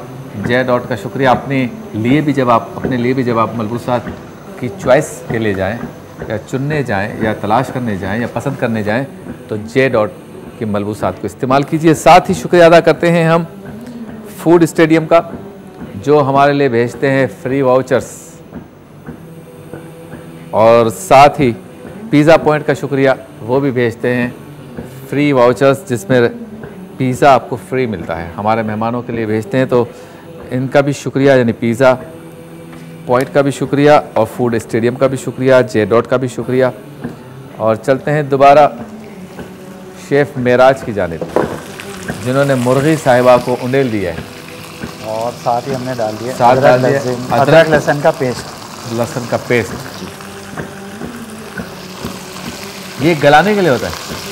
हाँ, नहीं, ये एक्चुअली होता है खुशबू। हाँ, गलाना और दोनों असल में खुशबू के लिए होता है, ताकि जो गोश्त की एक स्मेल होती है, हीट सी होती है, वो ख़त्म हो। अदरक तो बहुत सी चीज़ों में इस्तेमाल होता है, देसी दवाओं में भी, टोटकों में भी, इसी तरह लहसुन, इसी तरह लीमू भी, प्याज भी।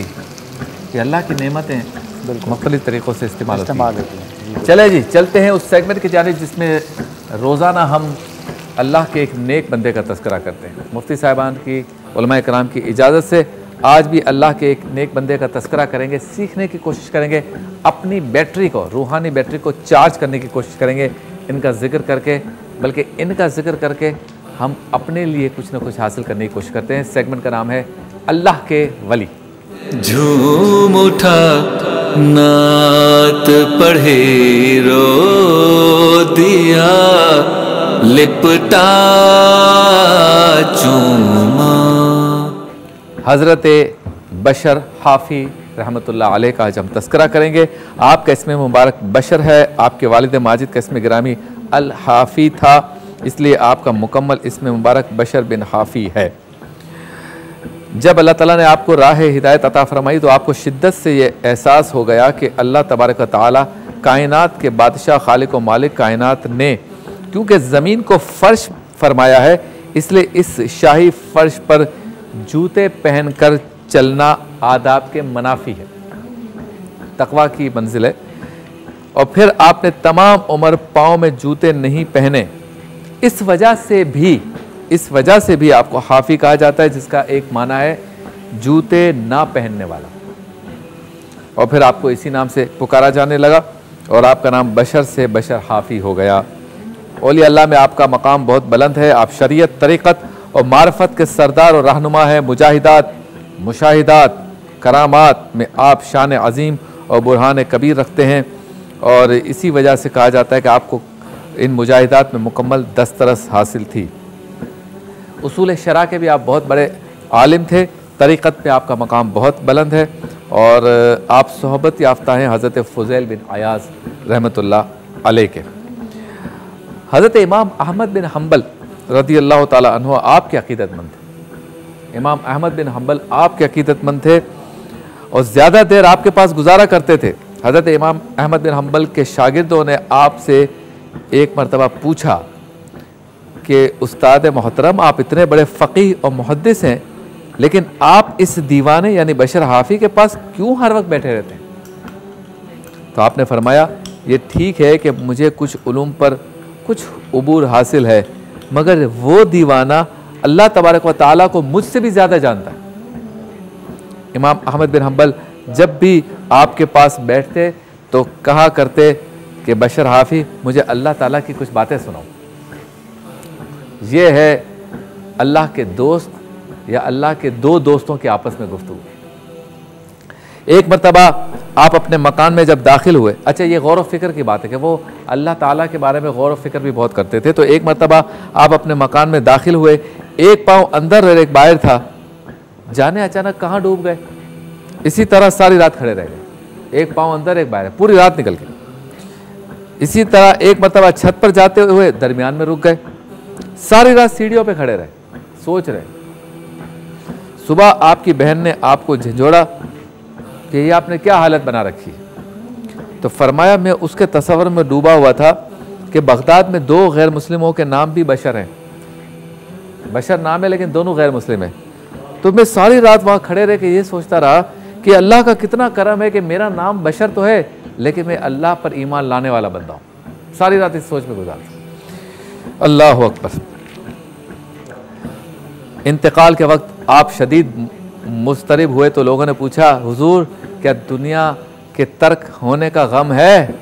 तो फरमाया, नहीं, बल्कि बारगाह खुदावंदी में जाने का खौफ है। किसी शख्स ने आपको मौके वक्त कहा कि आपसे अपनी मुफलिसी का रोना रो लूँ, मैं बहुत गरीब हूँ, तो आपने उसी वक्त अपना पैराहन उतार के उसको दे दिया। इंतकाल के बाद किसी ने ख्वाब में आपसे पूछा, क्या हाल है? फरमाया, अल्लाह तबारक व तआला मुझसे इसलिए नाराज़ हुआ कि तू दुनिया में इससे इतना ज़्यादा क्यों खाइफ रहता था, क्यों खौफ में रहता था, क्या तुझे मेरी करीमी पर यकीन नहीं था? फिर उसी शख्स ने अगले दिन ख्वाब में देखा तो जब हाल पूछा तो फरमाया, अल्लाह ताला ने मेरी मग़फ़िरत फरमा दी, और अल्लाह तबारक व तआला ने यह भी फरमाया कि खूब अच्छी तरह खा पी ले बशर, इसलिए कि दुनिया में तू हमारी याद की वजह से कुछ नहीं खाता था, जिससे रब ताला ऐसी मोहब्बत फरमाया। फिर किसी और शख्स ने ख्वाब में देखकर हाल पूछा तो फरमाया, मेरी बख्शिश हो गई और अल्लाह ताला ने मेरे लिए निस्फ बहिश्त को जायज़ करार दे दिया, आधी जन्नत में घूमो फिरो। और ये भी इरशाद फरमाया कि तू आग पर सजदा रेजी करता रहा, जब भी इस चीज़ का शुक्रिया अदा नहीं कर सकता था कि हमने लोगों के क़ुलूब में तेरी जगह अता फरमा दी। फिर एक शख्स ने ख्वाब में देखा तो हाल पूछा तो फरमाया, अल्लाह तबारक व तआला ने मेरी मग़फ़िरत करके ये फरमाया कि जब हमने तुझे दुनिया से उठाया तो उस वक्त तुझसे अफजल कोई शख्स नहीं था। क्या कहेंगे मुफ्ती शाहिद साहब?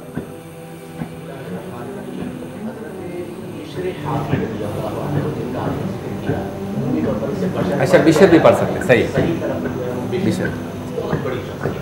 अच्छा मुफ्ती साहब को हैंड माइक दे दे, आवाज़ का ज़रा आपके पास है। ख्वाब के हवाले से जिक्र करूँ आप रज़ी अल्लाह अन्हु के, आप कहते हैं कि मैंने आलम रुया में नबी करीम सल्लल्लाहु अलैहि वसल्लम की ज़ियारत की, तो नबी करीम सल्लल्लाहु अलैहि वसल्लम ने मुझसे पूछा कि ए बिशर, जानते हो कि तुम्हारे हम असर लोगों में अल्लाह ने तुम्हें इतना बुलंद मकाम क्यों अता फ़रमाया? तो आपने अर्ज़ की कि नहीं या रसूल अल्लाह, आप इरशाद फरमा दीजिए। तो नबी करीम सल्लल्लाहु अलैहि वसल्लम ने फरमाया बिइत्तिबाइका लिसुन्नती, इसलिए कि तुम मेरी सुन्नत की इत्तिबा करते हो। क्या बात। व खिदमतिका लिस्सालिहीन, और इसलिए कि तुम नेकों की खिदमत करते हो। व बिनसीहतिका लिइख्वानिक, और इसलिए कि तुम अपने भाइयों को नसीहत करते हो। व भी महब्बती का असहाबी व अहली बैती, और इस बिना पर कि तुम मेरे असहाब और मेरे घर वालों से मोहब्बत रखते हो। तो ये वो असबाब है जिनकी वजह से अल्लाह ने तुम्हें अबरार में शामिल कर लिया। क्या बात है। तो गोया कि इस ख्वाब से हमें ये बात समझ में आई कि आप 4-5 काम किया करते थे। नंबर 1, आप नेक लोगों की खिदमत किया करते थे। तो हम भी कोशिश करें कि हमें पता चले जो नेक है हम उसकी खिदमत करें। अपने भाइयों को नसीहत किया करते थे, तो हम जहाँ पर बैठे नसीहत की ज़रूरत हो तो वहाँ पर नसीहत करें। सुन्नत की मुकम्मल इत्तिबा किया करते थे, तो सुन्नत की इत्तिबा को लाजिम कर लें।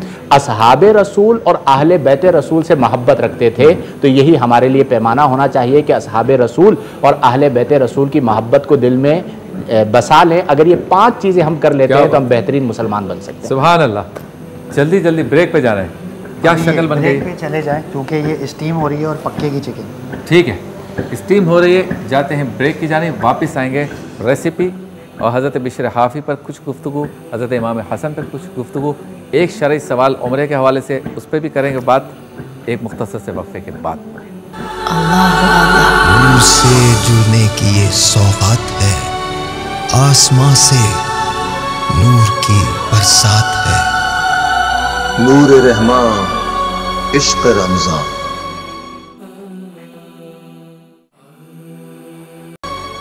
सुभान अल्लाह। सारी के बाबरकत लम्हात में मौजूद हैं आपके साथ और बन रही है कश्मीरी चिकन करी जी। बड़ी खुशबू आ रही है, भूख लग रही है। अच्छा जी, चिकन भी गल गई है।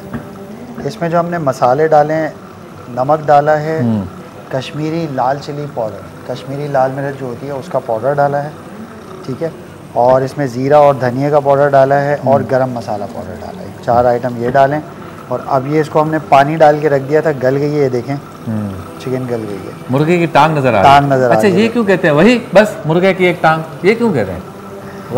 क्यों कहते हैं? कहा जाता है अच्छा, कि जो हट दर्मी से बाज ना है ना, तो जिस तरह मुर्गा एक टांग पे खड़ा हो जाता है, टांग पे खड़ा है, तो एक टांग पे तो ये भी तो कहा जाता है बस वही मुर्गी की एक टांग, क्यों नहीं? मुहावरा है, मुहावरतन कहा जाता है। मुर्गे पे जचता है। हाँ, टांग पे खड़ा था, हाँ, तो उसने कहा कि मुर्गे की एक ही टांग है। अच्छा, तो इस पर वो अड़ गया कि भाई वो उस वक्त एक टांग पे खड़ा था, टांगे 2 होती हैं, वो कहता नहीं मुर्गे की एक टांग। तो वो मुहावरा बन गया, मुहावरा बन गया ना। अच्छा, ये बेचारे जानवर भी है ना, बड़े इस मामले में मजलूम है। कुत्ते की धूम टेढ़ी की टेढ़ी रहती है, देखे ना। लेकिन है तो हकीकत है कि आप मुझे गली में पत्थर मार रहे हो, मुझे नजसुलैन भी कह दिया है, पता नहीं क्या, तो ये अब मेरी धुम के पीछे भी पड़ गया। तो बेवकूफ़ आदमी को गधा कहा जाता नहीं कहा जाता। अच्छा, हालांकि गधा बड़ा मेहनती जानवर। अच्छा, बाज ऐसे लोग होते हैं कि जिनको हम कहते हैं ना वो गधे, वो बराबर में गधा होता है, वो कहता है मेरी बेइज्जती कर रहा। चले जी, क्या हुआ अभी? अच्छा जी, इसको बेचारे जानवर, चिकन भी गल गया है और इसका जो पानी है वो भी खुश्क हो गया है, भुन गई है। अब हम इसमें ये बादाम डाल रहे भाई, ताकि दिमाग भी ठीक हो जाए। मुर्गी खाएं तो दिमाग भी आपका ठीक रहे। बादाम जा रही, बादाम जो है उसको थोड़ा सा आपके लिए बादाम। अच्छा, बादाम को भून के हमने पीसा है, थोड़ा सा फ्राई पैन में उसको जो है रोस्ट करके और फिर पीस के उसका पाउडर डाला है। पूरा पाउडर बनाया इसका ना? पूरा पाउडर बनाया। टेस्ट आएगा इसका? इसका टेस्ट आएगा, इसका बादामी टेस्ट जो है ना वो इसमें ऐड हो जाएगा। और देखें आप, ग्रेवी भी देखें गाढ़ी होना शुरू हो गई है। अच्छा, रेडी हो। अल्लामा मदनी रजा साहब, एक सवाल आया था, एक साहब ने पूछा, सवाल को हम 2 हिस्सों में तकसीम कर लेते हैं। सवाल ये था कि वो कराची से प्लेन में बैठे और काम की गर्ज से जिद्दा उतर गए। फिर 10 दिन जिद्दा में रुके, इसके बाद मक्कतुल मुकर्रमा उम्रे के लिए गए, तो एहराम कहाँ पहनेंगे? और एक सवाल इसका यूँ बनता है कि वो जिद्दा एयरपोर्ट पर उतरना था और जाना था उनको मक्कतुल मुकर्रमा उम्रे के लिए, तो एहराम कहाँ पहनेंगे? तो मैंने उनसे ये कहा था कि चूँकि महल वक़ू या जोग्राफिया एतबार से जब कराची से फ़्लाइट जाती है मक्कतुल मुकर्रमा के लिए, तो फ़्लाइट नहीं जाती, जिद्दा के लिए जाती है, तो बीच में मीक़ात आ जाता है। तो अगर आपकी नीयत उम्रे की है तो आपने एहराम या तो कराची एयरपोर्ट से पहन लें या प्लेन में ही ऐलान होता है कि मीक़ात आने वाला है, पहन लें तो उधर पहन लें। दोनों सूरतों को आलिमाना अंदाज में डिस्क्राइब कर। बिस्मिल्लाहिर्रहमानिर्रहीम। देखें, इसमें जो फ़िक़ह हनफ़ी का मसला है वो ये है कि अगर कोई शख्स मीक़ात के अंदर जा रहा है और नीयत उसकी मक्का शरीफ जाने की है, अब चाहे वो मक्का शरीफ पहुंचकर उसका उम्रा करना हो या कोई और मकसद हो, तो उसके लिए लाजिम है कि वो अहराम के बगैर मीक़ात को क्रॉस नहीं कर सकता। अब चूँकि यहाँ पे हम कराची से जाते हैं, अगर पाकिस्तान से अगर हम जा रहे हैं तो यहाँ पर मीक़ात जो है वो जद्दा से पहले है और हमारी फ़्लाइट जो है वो लैंड जो होती है वो जद्दा में होती है। तो अब इस सूरत में जिसकी भी मक्का शरीफ जाने की नीयत है, चाहे कोई भी मकसद हो, उम्रा ना हो, इसके अलावा कोई मकसद हो, तब भी उस पर लाजिम है कि वो एहराम बांधेगा, मक्का शरीफ जाएगा और फिर उम्रा करेगा। लेकिन अगर किसी की नीयत जो है वो मीक़ात के अंदर किसी ऐसे मकाम पर, मक्का के अलावा किसी ऐसे मकाम पर जाने की नीयत जो है मीक़ात के अंदर लेकिन मक्का शरीफ नहीं जाना चाह रहा, तो फिर उस पर एहराम की पाबंदी लाजिम नहीं होती। लिहाजा अगर कोई जद्दा शरीफ पर जा रहा है और काम जद्दा में है तो फिर वो वहीं पर जो है जाएगा और बगैर एहराम के फिर वो अंदर जा सकता है। अब अगर फिर मक्का शरीफ जा रहा है तो अब हुक्म ये है कि जद्दा से अगर मक्का शरीफ जाने की नीयत है तो अब ये देखेंगे कि उम्रे की नीयत है या नहीं। अगर उम्रे की नीयत है तो जद्दा से ही एहराम बांध के जाएगा और अगर उम्रा की नीयत नहीं है तो बगैर एहराम के भी दाखिल हो सकता है। बहुत खूब। तो चलते हैं उस सेगमेंट की जानिब जिसमें रोज़ाना हम गुफ्तगू करते हैं, किसी ऐसी बात का जिक्र करते हैं या किसी ऐसी बात को मौजूद गुफ्तगू बनाते हैं जो बहुत काम की बात होती है, जो हमें हमारी ज़िंदगी में अगर हम कभी गाफिल रहें तो ऐसी चीज़ों को अपनी ज़िंदगी में शामिल करें, ये नीयत होती है हमारी। और इसी सेगमेंट का नाम है काम की बात। सदका लेने नूर का आया है तारा नूर का। आज जो काम की बात है वो ये है कि हमें मुस्लिम उम्मा के हालात से बाखबर रहना चाहिए। कितना ही मुर्दा होगा वो मुसलमान बेचारा जो कहे मुझे इससे क्या कि फ़लस्तीन में क्या हो रहा है, मुझे इससे क्या गर्ज के कश्मीर में लोग मर रहे हैं, मैं क्या करूं अगर लबनान पे बमबारी हो गई बच्चे मर रहे हैं, शाम में अगर बच्चे भूखे हैं तो मैं क्या करूं, मेरे अपने लाले पड़े हुए हैं पाकिस्तान में। ये मुर्दा दिल की निशानी है। ज़िंदा दिल रहें, एक मुसलमान को तकलीफ़ हो तो दूसरे मुसलमान उस तकलीफ़ को महसूस करें, एक जिस्म की मानंद है। तो इसके लिए ज़रूरी है कि आप बाखबर रहें, अखबार पढ़ें, सोशल मीडिया आ गया उसको देखें, टेलीविज़न देखें, न्यूज़ पढ़ें, न्यूज़ देखें भी। इसकी वजह यह है कि कल कला अगर हमारे ऊपर कोई ऐसी मुसीबत आएगी तो हम भी कहेंगे दुनिया क्या कर रही है, हम पे जुल्म सितम हो रहा है, पूरी दुनिया खामोश है, आप फातिहा दरूद में लगे हुए हैं, जिक्र इलाही कर रहे हैं लाइटें बंद करके, ये देखें हमारे बच्चों के साथ क्या हो रहा है। तो अब इस वक्त जो वहाँ हो रहा है और मैं कह दूँ मुझे क्या, मैं तो तहज्जुद गुजारी करूँगा, मना नहीं है तहज्जुद गुजारी की, लेकिन इसके लिए आवाज़ बुलंद करने की ताकत है तो आवाज़ बुलंद करें। कोई इमदाद भेज सकते हैं तो इमदाद भेजें, कहीं कोई हिस्सा डाल सकते हैं तो हिस्सा डालें, तहरीर के ज़रिए लोगों को जगा सकते हैं तो लोगों को जगाएं, तकरीर के ज़रिए जगा सकते हैं, तकरीर के ज़रिए जगाएं। हम भी यहाँ बैठ के जो बात कर रहे हैं कहीं ना कहीं अपना हिस्सा डाल रहे हैं, लेकिन सबसे पहले इस सोच को निकाल दें कि किसी दुनिया के किसी ख़ित्ते में किसी मुसलमान भाई पे कोई जुल्म सितम हो रहा है तो इससे मेरा कोई ताल्लुक़ नहीं है, इसको जहन से निकाल दें। हमारा ताल्लुक़ है और हमें उस दर्द को महसूस करना चाहिए। मुफ्ती जुल्फ़िकार साहब आप, फिर मुफ्ती शाहिद साहब आप क्या कहेंगे इस बारे में? देखिए, ज़िमन में एक बात मैं ये अर्ज़ कर दूं कि इस तरह के जो मामलात हैं उसमें हमारे उलमा ने अहादीस की रोशनी में 3 दर्जात बयान किए हैं। एक तो ये दर्जा है कि अगर आप मुसलमानों का साथ अपने हाथ के ज़रिए से दे सकते हैं तो अपने हाथ के ज़रिए से दें, और अगर आप अपने हाथ के ज़रिए से नहीं दे सकते तो अपनी ज़बान के ज़रिए से दें। जिस तरह आपने अभी ये मसला छेड़ा और उलमा को इस मसले पर गुफ्तगू करने की दावत दी, तो ये भी ज़बान के ज़रिए से ही जवाब देने में दाखिल है, यानी उसको इस मसले के ख़िलाफ़ गुफ्तगू करने में दाखिल है। सही। और तीसरा दर्जा ये है कि कम अज़ कम अगर आप ये काम नहीं कर सकते तो उसको बुरा ज़रूर जाने। हाँ, ये एक हदीस मुबारक है जिससे ये मसला मुस्तफ़ाद है। नबी पाक सल्लल्लाहु अलैहि वसल्लम ने इरशाद फरमाया, मन रआ मुनकरन फल युगय्यिरहु बियदी।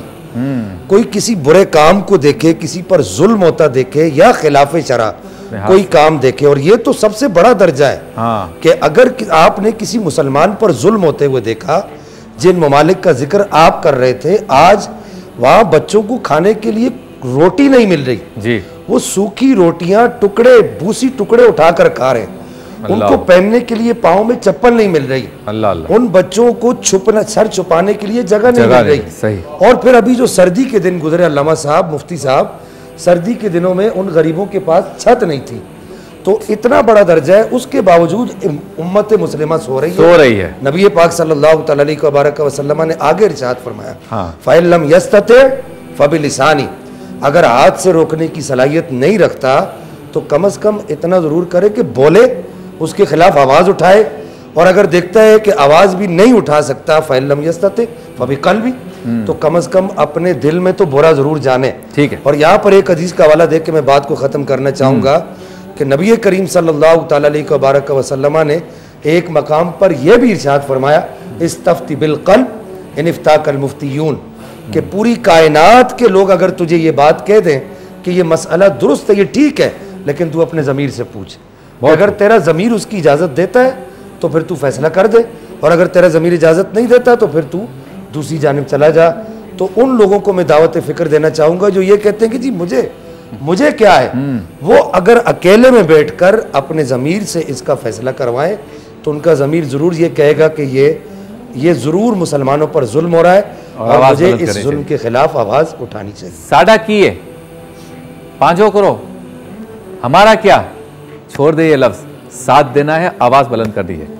मुलाकात होती है मुख्तसर से वक्फे के। नूर से जुड़ने की ये सौगात है, आसमां से नूर की बरसात है। नूर रहमान, इश्क रमज़ान।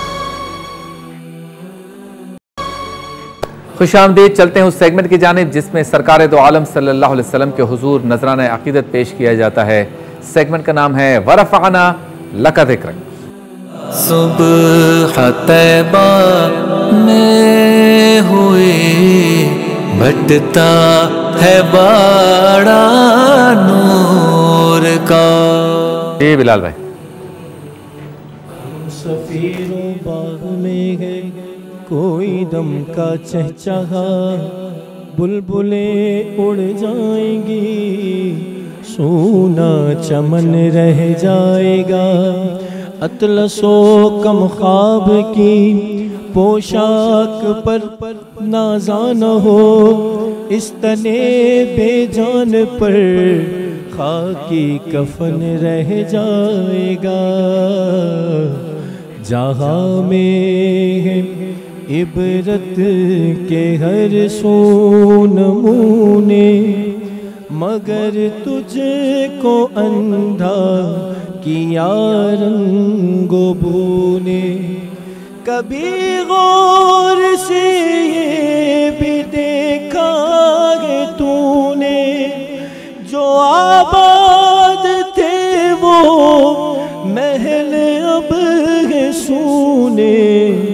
जगह जी लगाने की दुनिया नहीं है, ये इबरत की जा है, तमाशा नहीं है।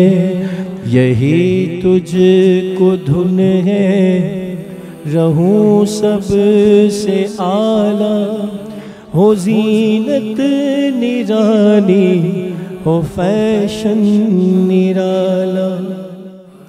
जिया करता है क्या यूं ही मरने वाला, तुझे हुस्न ज़ाहिर ने धोखे में डाला।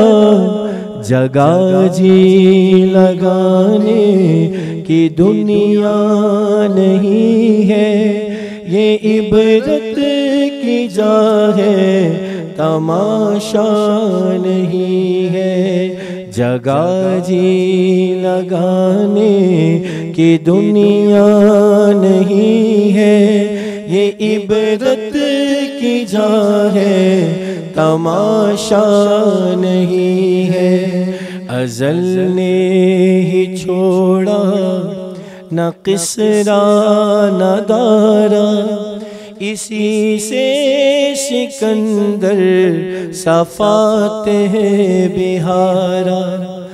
पढ़ा रहे गया सब यूं ही ठाट सारा, हर एक लेके क्या क्या ना हसरत सिधारा। जगह जी लगाने की दुनिया नहीं है, ये इबरत की जा है, तमाशा नहीं है। जगह जी लगाने की दुनिया नहीं है, ये इबरत की जा है, तमाशा नहीं है। जी मुफ्ती साहब क्या कहेंगे? बहुत ही दिल दहला देने वाला कलाम है और आखिरत की रग़बत के लिए बड़ा अहम कलाम है। नबी करीम अलैहि अफ़्ज़लुस सलाती व तस्लीम इरशाद फरमाते हैं कि क़ातिउल लज़्ज़ात, यानी लज्जतों को क़ता कर देने वाली, और एक हदीस में फ़रमाया हादिमुल लज़्ज़ात, यानी लज्जतों को मुनहदिम कर देने वाली मौत को कसरत से याद किया करो। सूफिया के यहाँ ख़ास तौर पर इस पर मेहनत करवाई जाती है कि बंदा गाफिल ना हो, चूँकि गफलत एक ऐसा मर्ज़ है और इतना मुहलिक मर्ज़ है कि जो बाज़ औक़ात इंसान को कुफ्र तक भी ले जाता है। इसीलिए कहा जाता है कि सूफिया के यहाँ मक़ूला है कि जिस दम गाफिल उस दम काफिर। कहते हैं जो दम जो है, जो सांस जो है वो गफलत में आए तो गोया कि वो आपको कुफ्र के करीब कर देता है। तो हालात व वाक़यात को देखते हुए जब बंदा अपनी मौत को याद रखता है या उसके सामने उसकी मौत आती है, तो फिर वो जो लज्जाते दुनियावी हैं जो उसे मिल रही होती हैं और कई लज्जतों की वजह से वो गुनाह कर रहा होता है, तो वो अपनी मौत को याद करके उनसे बच जाता है। फिर उन अफराद के बारे में सोचे कि जो ज़माने में बहुत हसीन व जमील थे, उन अफराद के बारे में सोचे कि जिनकी ताकत का आलम यह था कि ज़मीन के एक कोने से लेकर दूसरे कोने तक उनका हुक्म चला करता था। उन लोगों के बारे में सोचे कि जिनको अल्लाह ने बहुत शोहरत अता फरमाई थी, आज वो कहाँ हैं। तो जिस तरह वो ना रहे, मैंने भी नहीं रहना, किसी और ने भी नहीं रहना, तो अपनी मौत को अपने सामने रखे कि जगह जी लगाने की दुनिया नहीं है। जो इबरत हासिल करना चाहे तो उसके लिए ये इबरत की जा है। कदम ब कदम उसे इबरत के मामलात और इबरत के वाक़यात नज़र आएंगे, तो उनसे इबरत हासिल करके ऐसी ज़िंदगी गुजारे जो अल्लाह और अल्लाह के रसूल को राज़ी करने वाली हो, ताकि दुनिया भी अच्छी हो जाए और कब्र भी अच्छी हो जाए और आखिरत भी अच्छी हो जाए। जी लमयाती नज़ीरों कफ़ी नज़रिन मिसले तो न शुद पैदा जाना। लमयाती नज़ीरों कफ़ी नज़रिन मिसले तो न शुद पैदा जाना। जगराज को ताज तोरे सर सो है, तुझको शहीदो सदा जाना। अल बग़र वला वल मौजूद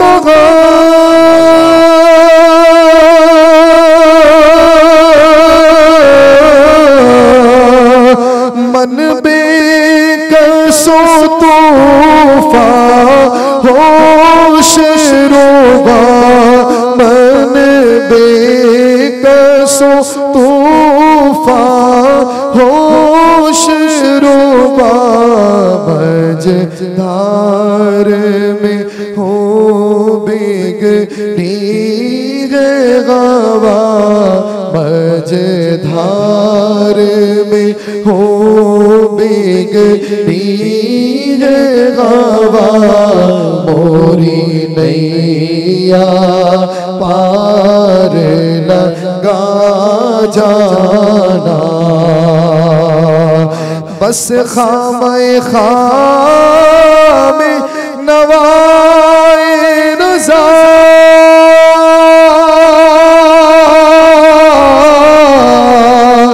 ना ये तर्ज मेरी ना ये रंग मेरा ना ये तर्ज मेरी ना ये रंग मेरा शादे अहिबा नातिक था नाचारे से राह पड़ा जाना लम याती नज़ीरों का फी नज़रीने में से ले तो न शुद्ध पैदा जाना मिसले तो न शुद्ध पैदा जाना।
खुशामदीद। सहरी का वक्त चल रहा है, सहरी हो रही है पूरे पाकिस्तान में, मुबारक घड़ियाँ हैं और सहरी के वक्त हम एक सेगमेंट करते हैं जिसमें कोई एक शरई मामला या मसला फिर उसका हल बताते हैं। आज अल्लामा मदनी रज़ा साहब उस सेगमेंट को करेंगे और मौजू आज का है हराम चीज़ों से इलाज। सेगमेंट का नाम है बहार शरीयत। होठ भी नक्शे कदम बन गए इतना चूमा। बिस्मिल्लाहिर्रहमानिर्रहीम। आज हमारे जो इस सेगमेंट का मौजू है वो है हराम अशिया से इलाज। अव्वलन ये ज़हन में रखिएगा कि शरीयत मुताहरा का उसूल ये है कि अगर हम कोई भी काम कर रहे हैं, कोई भी अमल कर रहे हैं, तो उसमें पहली शर्त ये होनी चाहिए कि पहली यानी बुनियाद ये है कि हम जायज़ चीज़ों को ही इस्तेमाल करें। लेकिन अगर बिलफ़र्ज़ कोई ऐसी ज़रूरत पेश आ जाती है कि जायज़ चीज़ों के इस्तेमाल के बाद भी हम अपने आप को नुकसान से नहीं बचा सकते, तो शरीयत मुताहरा फिर वहाँ पर हमें रुख़्सत अता फ़रमाती है।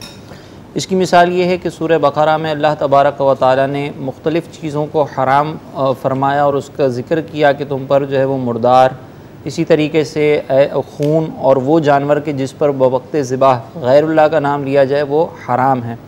लेकिन फिर आगे अल्लाह तबारक व तआला ने इरशाद फरमाया कि फ़मनित्तुर्रा गैरा बागिन वला आदिन फ़ला इस्मा अलैह, कि जो शख्स मुस्तर हो यानी मजबूर हो और उस मजबूरी की कैफियत ये हो कि वो उसमें बागी ना हो यानी हद से तजावुज़ ना करे और नाफरमानी का इरादा ना हो, तो फिर उस पर कोई गुनाह नहीं है कि वो इन चीज़ों को इस्तेमाल करे।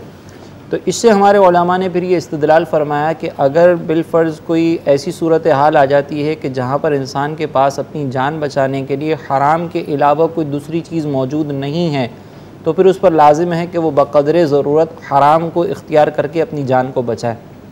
लेकिन इसमें शर्त यह है कि फिर वो बक़दरे ज़रूरत इस्तेमाल किया जाए। यानी अगर 2 निवालों से अपने आप को बचा सकता है, 2 निवाले हराम खाकर, तो तीसरा निवाला खाना उसके लिए फिर हराम होगा। अब इस तफसील की रोशनी में जवाब ये है कि अगर मिसाल के तौर पर अव्वलन तो हमारी कोशिश ये होगी कि हम जायज़ चीज़ों से ही इलाज करें और जायज़ चीज़ों की तरफ ही रुजू किया जाए इलाज के सिलसिले में। और बिलफ़र्ज़ अगर कोई ऐसी सूरत हाल आ जाती है कि जायज़ चीज़ों के इस्तेमाल से जो वो सेहत हासिल नहीं हो रही और कोई माहिर डॉक्टर जो थोड़ा बहुत खौफ खुदा रखता हो, वो अपने तजर्बात की रोशनी में यह बात बयान कर रहा हो कि यहाँ पर इलाज के लिए अब जो हम जायज़ चीज़ें इस्तेमाल कर रहे थे वो कारआमद साबित नहीं हो रही, तो हमें किसी नाजायज़ चीज़ की तरफ बढ़ना होगा, तो फिर उसकी रोशनी में नाजायज़ चीज़ की तरफ जा सकते हैं। इसमें मज़ीद तफसील ये है कि कुछ अद्वियात ऐसी होती हैं कि जिनका सिर्फ़ एक्सटर्नल यूज़ हमारे लिए ज़रूरी होता है, जैसे कोई मरहम है, हमें मरहम इस्तेमाल करना है, कोई और जो है वो क्रीम वगैरह इस्तेमाल करनी है अपने ज़ख़म वगैरह के लिए, या और एक होता है इंटरनल यूज़, जैसे दवाई उतारनी है या कोई और दीगर सिरप वगैरह इस्तेमाल करना है, तो फिर इस सूरत के अंदर ये इंटरनल यूज़ है। फिर जो हराम चीज़ें हैं ये भी 2 कैटेगरीज़ बनती हैं। बाज़ वो हराम चीज़ें होती हैं कि जो इट्सेल्फ हराम भी हैं और नापाक भी हैं, जैसे खून का इस्तेमाल है, या वो जानवर के जिनके अंदर बहता खून पाया जाता है, तो वो उन जानवरों से भी कोई चीज़ अगर तैयार की जा रही है तो वो नापाक भी है और हराम भी है। और कुछ चीज़ें ऐसी होती हैं कि जो हराम तो हैं लेकिन वो नापाक नहीं होती, जैसे अफ्यून है तो वो हराम है, उसका इस्तेमाल नहीं कर सकते, लेकिन वो पाक ज़रूर है। तो अब अगर मिसाल के तौर पर हमें किसी ऐसी हराम चीज़ से इलाज करना हो, या मिसाल के तौर पर कुछ हशरातुल अर्ज़ होते हैं जिनके अंदर बहता हुआ खून नहीं होता, तो और उनके ज़रिए कोई क्रीम तैयार की जाती है जिसका एक्सटर्नल यूज़ है, तो ऐसी हराम चीज़ें कि जो नापाक नहीं हैं तो उनका एक्सटर्नल यूज़ तो हर हाल में जायज़ है, चाहे ज़रूरत हो या ना हो। अब बात आती है इंटरनल यूज़ की, तो इंटरनल यूज़ के अंदर जो है वो अगर ज़रूरत है तो ज़रूरत के वक्त फिर हम उसको इस्तेमाल कर सकते हैं इंटरनल यूज़ में। और ऐसी चीज़ें कि जो नापाक भी हैं, हराम भी हैं, उनका इंटरनल यूज़ हो या एक्सटर्नल यूज़ हो, दोनों सूरतों के अंदर जब तक ज़रूरत मुतहक्कक नहीं हो जाती, जब तक हम इसको इस्तेमाल नहीं कर सकते। और ज़रूरत के तहक्कुक के लिए वही है कि कोई माहिर तजर्बेकार डॉक्टर अपने तजर्बात की रोशनी में ये बात बयान करे कि यहाँ पर जो है अगर हम ये अद्वियात इस्तेमाल नहीं करेंगे तो फिर इलाज भी मुमकिन नहीं होता। जैसे हमारे यहाँ पर बाज़ औक़ात जो है वो केकड़े का सूप जो है कैंसर के मरीज़ों को पिलाया जाता है, और उससे ये तजर्बात की रोशनी में साबित हुआ है कि बाज़ औक़ात कैंसर के मरीज़ों को इससे फ़ायदा होता है। यूँ ही कबूतर का जो खून है वो फालिज के मरीज़ों को लगाया जाता है, उससे मालिश वगैरह की जाती है, तो इससे बाज़ औक़ात जो है वो फ़ायदा हासिल हो जाता है। इसी तरह आप देखें कि खून जो है इसका इस्तेमाल हमारे यहाँ पर बकसरत होता है कि एक दूसरे के अंदर ब्लड की जो है वो डोनेशन वगैरह होती है, एक दूसरे को ब्लड दिया जाता है जिससे इंसान को फ़ायदे हासिल होते हैं। तो यहाँ पर अब एक दूसरे को ब्लड देना, एक शख्स अपना ब्लड किसी और को ट्रांसफ़र कर रहा है, तो ये भी हराम चीज़ ही है और इसकी बहुत से उलमा इजाज़त देते हैं। यूँ ही इंसानी आज़ा के बारे में हुक्म ये है कि अगर इंसान का कोई उज़्व उसके जिस्म से जुदा हो जाए तो वो भी नापाक हो जाता है, मुर्दार हो जाता है। लेकिन हम देखते हैं कि बाज़ औक़ात जो है वो ट्रांसप्लांट्स होते हैं, और ट्रांसप्लांट की वजह से वो जैसे गुर्दे का ट्रांसप्लांट है, लिवर ट्रांसप्लांट होता है, तो इससे बहुत ज़्यादा फ़वाइद हासिल होते हैं और सामने वाले की ज़िंदगी बच सकती है। तो ऐसी सूरत हाल के अंदर इन तमाम चीज़ों को इस्तेमाल किया जा सकता है, इसके इस्तेमाल में कोई हरज नहीं है। अलबत्ता पहली कोशिश हमारी ये होनी चाहिए कि हम जायज़ चीज़ों की तरफ ही रुजू करें, उन्हीं से इलाज करें, लेकिन अगर नहीं हो रहा हो तो फिर हराम चीज़ों की तरफ भी बढ़ सकते हैं। आखिर में मैं यहाँ पे एक और चीज़ ज़िक्र कर दूँ कि बाज़ औक़ात जो है वो हेयर ट्रांसप्लांट किया जाता है या आँखें वगैरह डोनेट की जाती हैं, तो ये भी अगर देखा जाए तो जैसे ही जिसमें इंसानी से कोई उज़्व जुदा होता है तो ये यहाँ पर भी वो जुज़ मुर्दार भी हो जाता है, नापाक भी हो जाता है। अब अगर ये जो हेयर ट्रांसप्लांट है इसके अंदर कोई ऐसी ज़रूरत मुतहक्कक नहीं हो रही कि किसी इंसान का बाल जो है वो दूसरे इंसान में लगाया जाए, क्योंकि यहाँ पर कोई ज़िंदगी मौकूफ़ नहीं है हेयर ट्रांसप्लांट के ऊपर, तो ये ऐसी ज़रूरत नहीं है। इसी तरह आँखें जो हैं अगर डोनेट की जा रही हैं, ख़ास तौर पर वफ़ात के बाद बाज़ औक़ात लोग ये वसीयत करते हैं कि मेरी आँखें जो है वो फ़लाँ जगह पर डोनेट कर दी जाए, तो यहाँ पर भी आँखों पे ज़िंदगी मौकूफ़ नहीं है, लिहाजा इस सूरत के अंदर ज़रूरत का तहक्कुक नहीं होता, उलमा इससे मना फरमाते हैं। और ये कुरान की रोशनी में ही बयान किया जाता है कि कुरान में चूँकि इस चीज़ के इस्तेमाल से मना किया गया है, हराम चीज़ों के इस्तेमाल से, लिहाजा इसमें ज़रूरत के वक्त इजाज़त होगी, और जहाँ पे ज़िंदगी मौकूफ़ ना हो वहाँ पे फिर ज़रूरत का तहक्कुक ना होने की वजह से इन चीज़ों को मना किया जाता है। तो खुलासा कलाम ये है कि हराम चीज़ों से इलाज उसी वक्त किया जा सकता है जब ज़रूरत मुतहक्कक हो, और ख़ास तौर पर ऐसी हराम चीज़ें कि जो नापाक भी हैं और हराम भी हैं, उनका इस्तेमाल ज़रूरत के अलावा किसी सूरत में नहीं हो सकता। वो चीज़ें कि जो हराम हैं लेकिन नापाक नहीं, उनका एक्सटर्नल यूज़ तो नॉर्मली भी हम कर सकते हैं, लेकिन इंटरनल यूज़ ज़रूरत के अलावा नहीं किया जा सकता। सुभान अल्लाह। कुछ वक्त बाकी है, एक शेर आप पढ़ें और फिर हम चलेंगे लाहौर इसके मज़ाफ़ात में। अज़ान फ़जर का या इंतहा सहर का वक्त हुआ चाहता है, कलाम सुनेंगे थोड़ा सा और इसी पे वक्फ़े पे वरफ़अना लक ज़िक्रक वरफ़अना लक ज़िक्रक वरफ़अना लक ज़िक्रक वरफ़अना लक ज़िक्रक। तेरी खुशबू मेरी चादर, तेरे तेवर मेरे ज़ेवर, तेरी खुशबू मेरी चादर, तेरे तेवर मेरे ज़ेवर, तेरा शेवा मेरा मसदक वरफ़अना लक ज़िक्रक वरफ़अना लक ज़िक्रक वरफ़अना लक ज़िक्रक वरफ़अना लक ज़िक्रक वरफ़अना लक ज़िक्रक। मैं हूँ कतरा तू समंदर, मेरी दुनिया तेरे अंदर। मैं हूँ कतरा तू समंदर, मेरी दुनिया तेरे अंदर। सगे दाता खुश आमदीद। चलते हैं उस सेगमेंट की जानिब जिसमें हमारी मुश्किलात, हमारी परेशानियों का हल रूहानी एतबार से बताते हैं मुफ्ती ग़ुलाम दस्तगीर साहब। सेगमेंट का नाम है रूहानी गुलदस्ता। सुबह तैबा में हुए बटता है बाड़ा नूर का। मुफ्ती साहब ये बताइए, ये जोड़ों का जो दर्द है ये बहुत आम बीमारी है। पहले ये होती थी बुज़ुर्गों को, अधेड़ उम्र लोगों को होती थी, लेकिन अब जवानी में भी ये शुरू हो जाती है। तो इलाज तो ज़्यादा हो रहा है। हाँ, तो इलाज तो लोग कराते, ऑपरेशन की तरफ भी जाना पड़ता है बास घुटनों का। तो इसका क्या हल है? दवाइयाँ लेते लोग कहते फ़र्क नहीं पड़ता, तो रूहानी एतबार से क्या करें जिनको जोड़ों का दर्द है? बिस्मिल्लाहिर्रहमानिर्रहीम, इहदिनस सिरातल मुस्तकीम, सदक़ल्लाहुल अज़ीम। हज़रत ये आज सिर्फ पाकिस्तान में नहीं, पूरी दुनिया में शायद हर तीसरे से चौथा शख्स जोड़ों के दर्द में मुब्तला है। और इसकी बुनियादी वजूहात तो खैर डॉक्टर्स ही बता सकते हैं, और जो डॉक्टर्स ने और अतिब्बा ने और तबीबों ने इसकी बुनियादी वजूहात जो बयान की है, फरमाया कि उसकी वजह यह है कि नाक़िस ग़िज़ाएँ खाना। अच्छा जी, रूहानी मसला भी होता है, बाज़ औक़ात रूहानी वजूहात भी होती हैं, जन्नात के असरात हो जाते हैं, नज़र बद लग जाती है। अच्छा। जोड़ बन जाते हैं उसमें, क्योंकि नज़र बद जो है ये नबी करीम अलैहिस्सलातु वस्सलाम ने शाह फरमाया कि नज़र बद के हवाले से फरमाया कि जिंदा आदमी को कब्र में पहुंचा दे। तो बाज़ वो आज़ा बन जाते हैं और जोड़ दर्द करना शुरू हो जाते हैं, ये भी एक वजह होती है। लेकिन जो बेसिक और बुनियादी वजह है वो ये है जोड़ों के दर्द की, कि खड़े होकर पानी पीना। अच्छा, एक सांस में पानी पी लेना। फरमाया ये बुनियादी वजूहात बनती है जोड़ों के दर्द की। और भी वजूहात होंगी, लेकिन बुनियादी वजूहात यही हैं। और हमारे आका सल्लल्लाहु अलैहि वसल्लम 1400 साल पहले फरमा गए कि पानी बैठकर, देखकर, उजाले में सीधे हाथ से 3 घूंट के साथ पियो। क्या बात।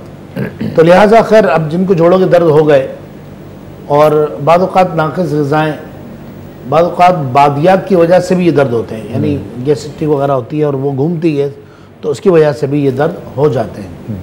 अगर किसी को हो गया है तो उसके 2 अमल उलमा ने बयान फरमाया, सूफिया ने फरमाया। पहला अमल तो ये है कि अल्लाह का एक नाम है या जब्बारू। ठीक, या जब्बारू किसी भी वक्त, कोई टाइम की कैद नहीं है, जब टाइम मिले, पाकी नापाकी का कोई मसला नहीं है, यानी कि औरत अय्याम मखसूसा में पढ़ सकती हैं। तो या जब्बारू 141 141 बार पढ़कर किसी भी तेल पर दम कर ले और उस तेल की जहाँ जोड़ों के दर्द है, मतलब घुटने हैं और जो आज़ा है, जहाँ जहाँ जोड़ों के दर्द हो रहे हैं उसमें मालिश करे, अल्लाह शिफा अता फरमाए। एक तो ये ठीक है। दूसरा अमल से ये है, इसी का या जब्बारू जो अल्लाह का लफ्ज़ नाम है, कि पानी पर दम करके पिए। अच्छा, 141 तेल पर दम कर ले और 141 मरतबा पानी पर दम कर ले।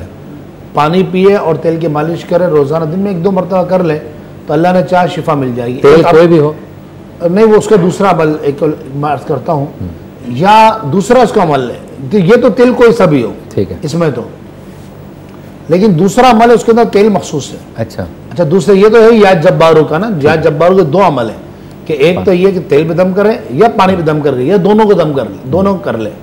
तीसरा ये है कि दूसरा उसका तरीका ये है कि चंबेली के तेल पर, अच्छा इसमें शराइत है, पढ़ना बाद नमाज फजर है। अच्छा, और फजर की नमाज के बाद तस्बीह वगैरह से फारिग हो जाए, गुफ्तगू किसी से ना करे, ये 2 शराइत है। एक तो बाद नमाज फजर, दूसरा गुफ्तगू नहीं करनी, किसी से बातचीत नहीं करनी है। सही। और सूरतुल आदियात जो है 7 मरतबा पढ़नी है। वल आदियात ज़बहन फल मोरियात क़दहन, ये पूरी सूरत जो है देख के पढ़ ले, बगैर देख के पढ़े, जिस तरह पढ़ सकता है। लेकिन देखिए वज़ाइफ के अंदर जब कुरान पाक की बात आए ना तो उसमें तलफ़्फ़ुज़ दुरुस्त होना ज़रूरी है। ठीक है, क्योंकि बगैर तलफ़्फ़ुज़ के तो वैसे भी गुनाह है। ठीक है। तो सूरतुल आदियात 7 मरतबा पढ़े और चंबेली के तेल में दम करे। यहाँ चंबेली का तेल सूफिया ने खास रखा है। सही। अच्छा, इसका चंबेली के तेल पर 7 मरतबा सूरतुल आदियात पढ़ के दम करें और ये जब भी दर्द हो जोड़ों का, सिर्फ 2 कतरे लेके मालिश करे, उसी वक्त दर्द खत्म हो जाएगा। अच्छा, ये मिल जाता है आसानी से चंबेली का तेल मार्केटों में आराम से बहुत आसानी से मिल जाता है। ठीक। अच्छा, इसके अलावा आधे सर का दर्द भी बहुत होता है, डिप्रेशन से होता है, थकन से होता है, नींद पूरी ना होना, या वही ग़िज़ा का मसला, या कमज़ोरी, या टेंशन। तो आधे सर का जो दर्द है इसके बारे में बताएं। पेनाडोल और ये सब खा के तो लोगों ने जो है ना वो सारे तरीक़े आज़मा लिए, कि इसका एक तो इलाज बताएं और दूसरा तरीक़ा बताएं रूहानी को। अच्छा देखिए, दर्द तो खैर जहाँ भी हो, जिस्म के जिस हिस्से में भी हो, इंसान को तड़पा कर रख देता है। जैसे आज आपने काम की बात में कहा कि हम दूसरे मुसलमानों का दर्द महसूस करें, तो हुजूर ने जो मुसलमानों की मिसाल बयान फरमाई वो एक जिस्म की मानंद है, कि जैसे जिस्म में जो हिस्सा अगर नाखून में दर्द हो रहा है ना तो पूरा जिस्म बेआराम हो जाएगा। सही। तो बहरहाल आधे सर का दर्द ये तो खैर जिनको होता है अल्लाह की पनाह, उनकी ज़िंदगी आराम हो जाती हैं, ना रात का सुकून ना दिन का आराम, कुछ भी उनको नेचुरली लगता है। इसके 2 तरीक़े उलमा ने लिखे हैं। फरमाया जिसका आधे सर का दर्द हो तो 9 मरतबा बिस्मिल्लाहिर्रहमानिर्रहीम, या तो सुबह निहार मुँह, जैसे आजकल तो खैर रमज़ान शरीफ चल रहा है तो निहार मुँह सहरी से कबल होगा, तो निहार मुँह 9 मरतबा बिस्मिल्लाह शरीफ किसी प्लेट पर लिख कर, मुकम्मल बिस्मिल्लाह शरीफ, बिस्मिल्लाहिर्रहमानिर्रहीम, ये मुकम्मल किसी चीनी की प्लेट पर ज़ाफ़रान से लिख कर और उसको धोकर ये पी ले, निहार मुँह। एक तरीक़ा तो ये। दूसरा तरीक़ा ये है कि अब अगर दर्द शुरू हुआ उसको शाम को, तो सुबह तक इंतज़ार करेगा तो फिर क्या होगा, फिर फरमाया 9 मरतबा बिस्मिल्लाहिर्रहमानिर्रहीम बिस्मिल्लाहिर्रहमानिर्रहीम मुकम्मल बिस्मिल्लाह पढ़े और सीधे हाथ पे दम करके जिस जहाँ आधे सर में दर्द है वहाँ फेर ले, अल्लाह ने चाहे इंशाल्लाह उसी वक्त उसे शिफा हासिल हो जाएगी। क्या बात है। अच्छा, इसमें ये भी बताएं कि इन दोनों चीज़ों में जो डॉक्टर्स के इलाज हैं वो तो जारी रखें ना। बिल्कुल, मैं बार बार ये कहा करता हूँ कि देखें दवा जो है ना, दवा वो सुन्नत मुबारक है, और ये जो वज़ाइफ हैं, विर्द है, ये दुआ है। तो दवा भी लें और दुआ भी लें। बाद औक़ात हम लोग गलती क्या करते हैं कि हम बोलते हैं कि बस रूहानी इलाज करवा रहे उससे सही हो जाएगा। बिलाशुबा अल्लाह के कलाम में शिफा है, लेकिन अगर किसी को कोई मसला बीमारी बन गई है तो उसका माहिर तबीब के पास इलाज कराना वाजिब है। सही, ये याद रखिएगा। चले जी, चलते हैं ब्रेक की जाने। ब्रेक के बाद दोबारा मुलाकात होती है, कलाम भी सुनेंगे इंशाअल्लाह एक मुख्तसर से वक्फे के बाद। नूर से जुड़ने की ये सौगात है, आसमां से नूर की बरसात है। नूर रहमान इश्क रमजान।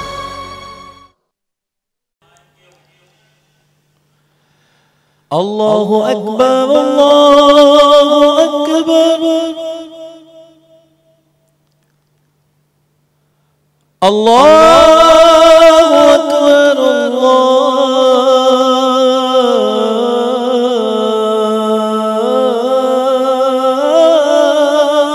अकबर।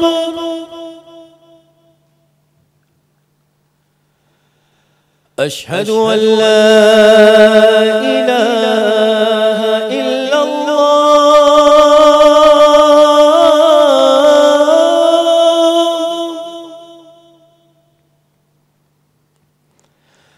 अशहदु अल्ला इलाहा इल्लल्लाह,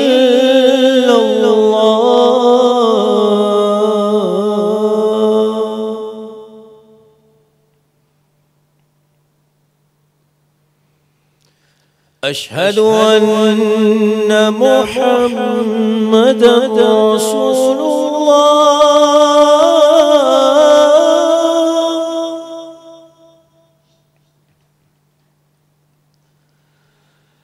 अशहदु अन्ना मुहम्मदन रसूलुल्लाह।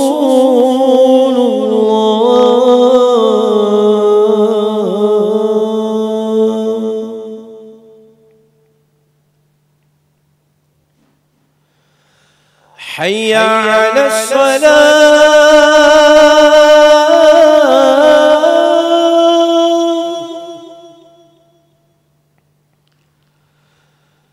हय्या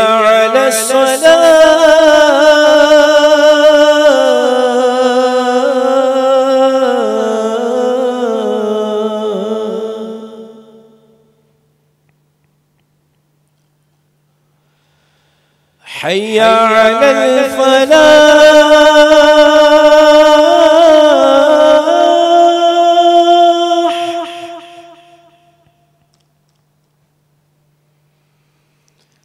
हय्या अलल फलाह।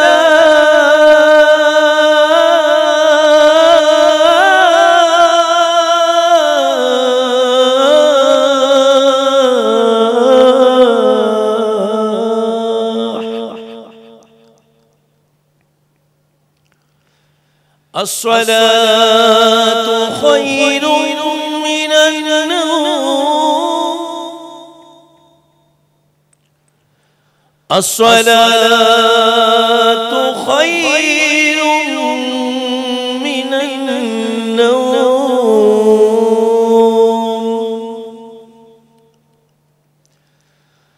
अल्लाहु अकबर, अल्लाहु अकबर, ला इलाहा इल्लल्लाह।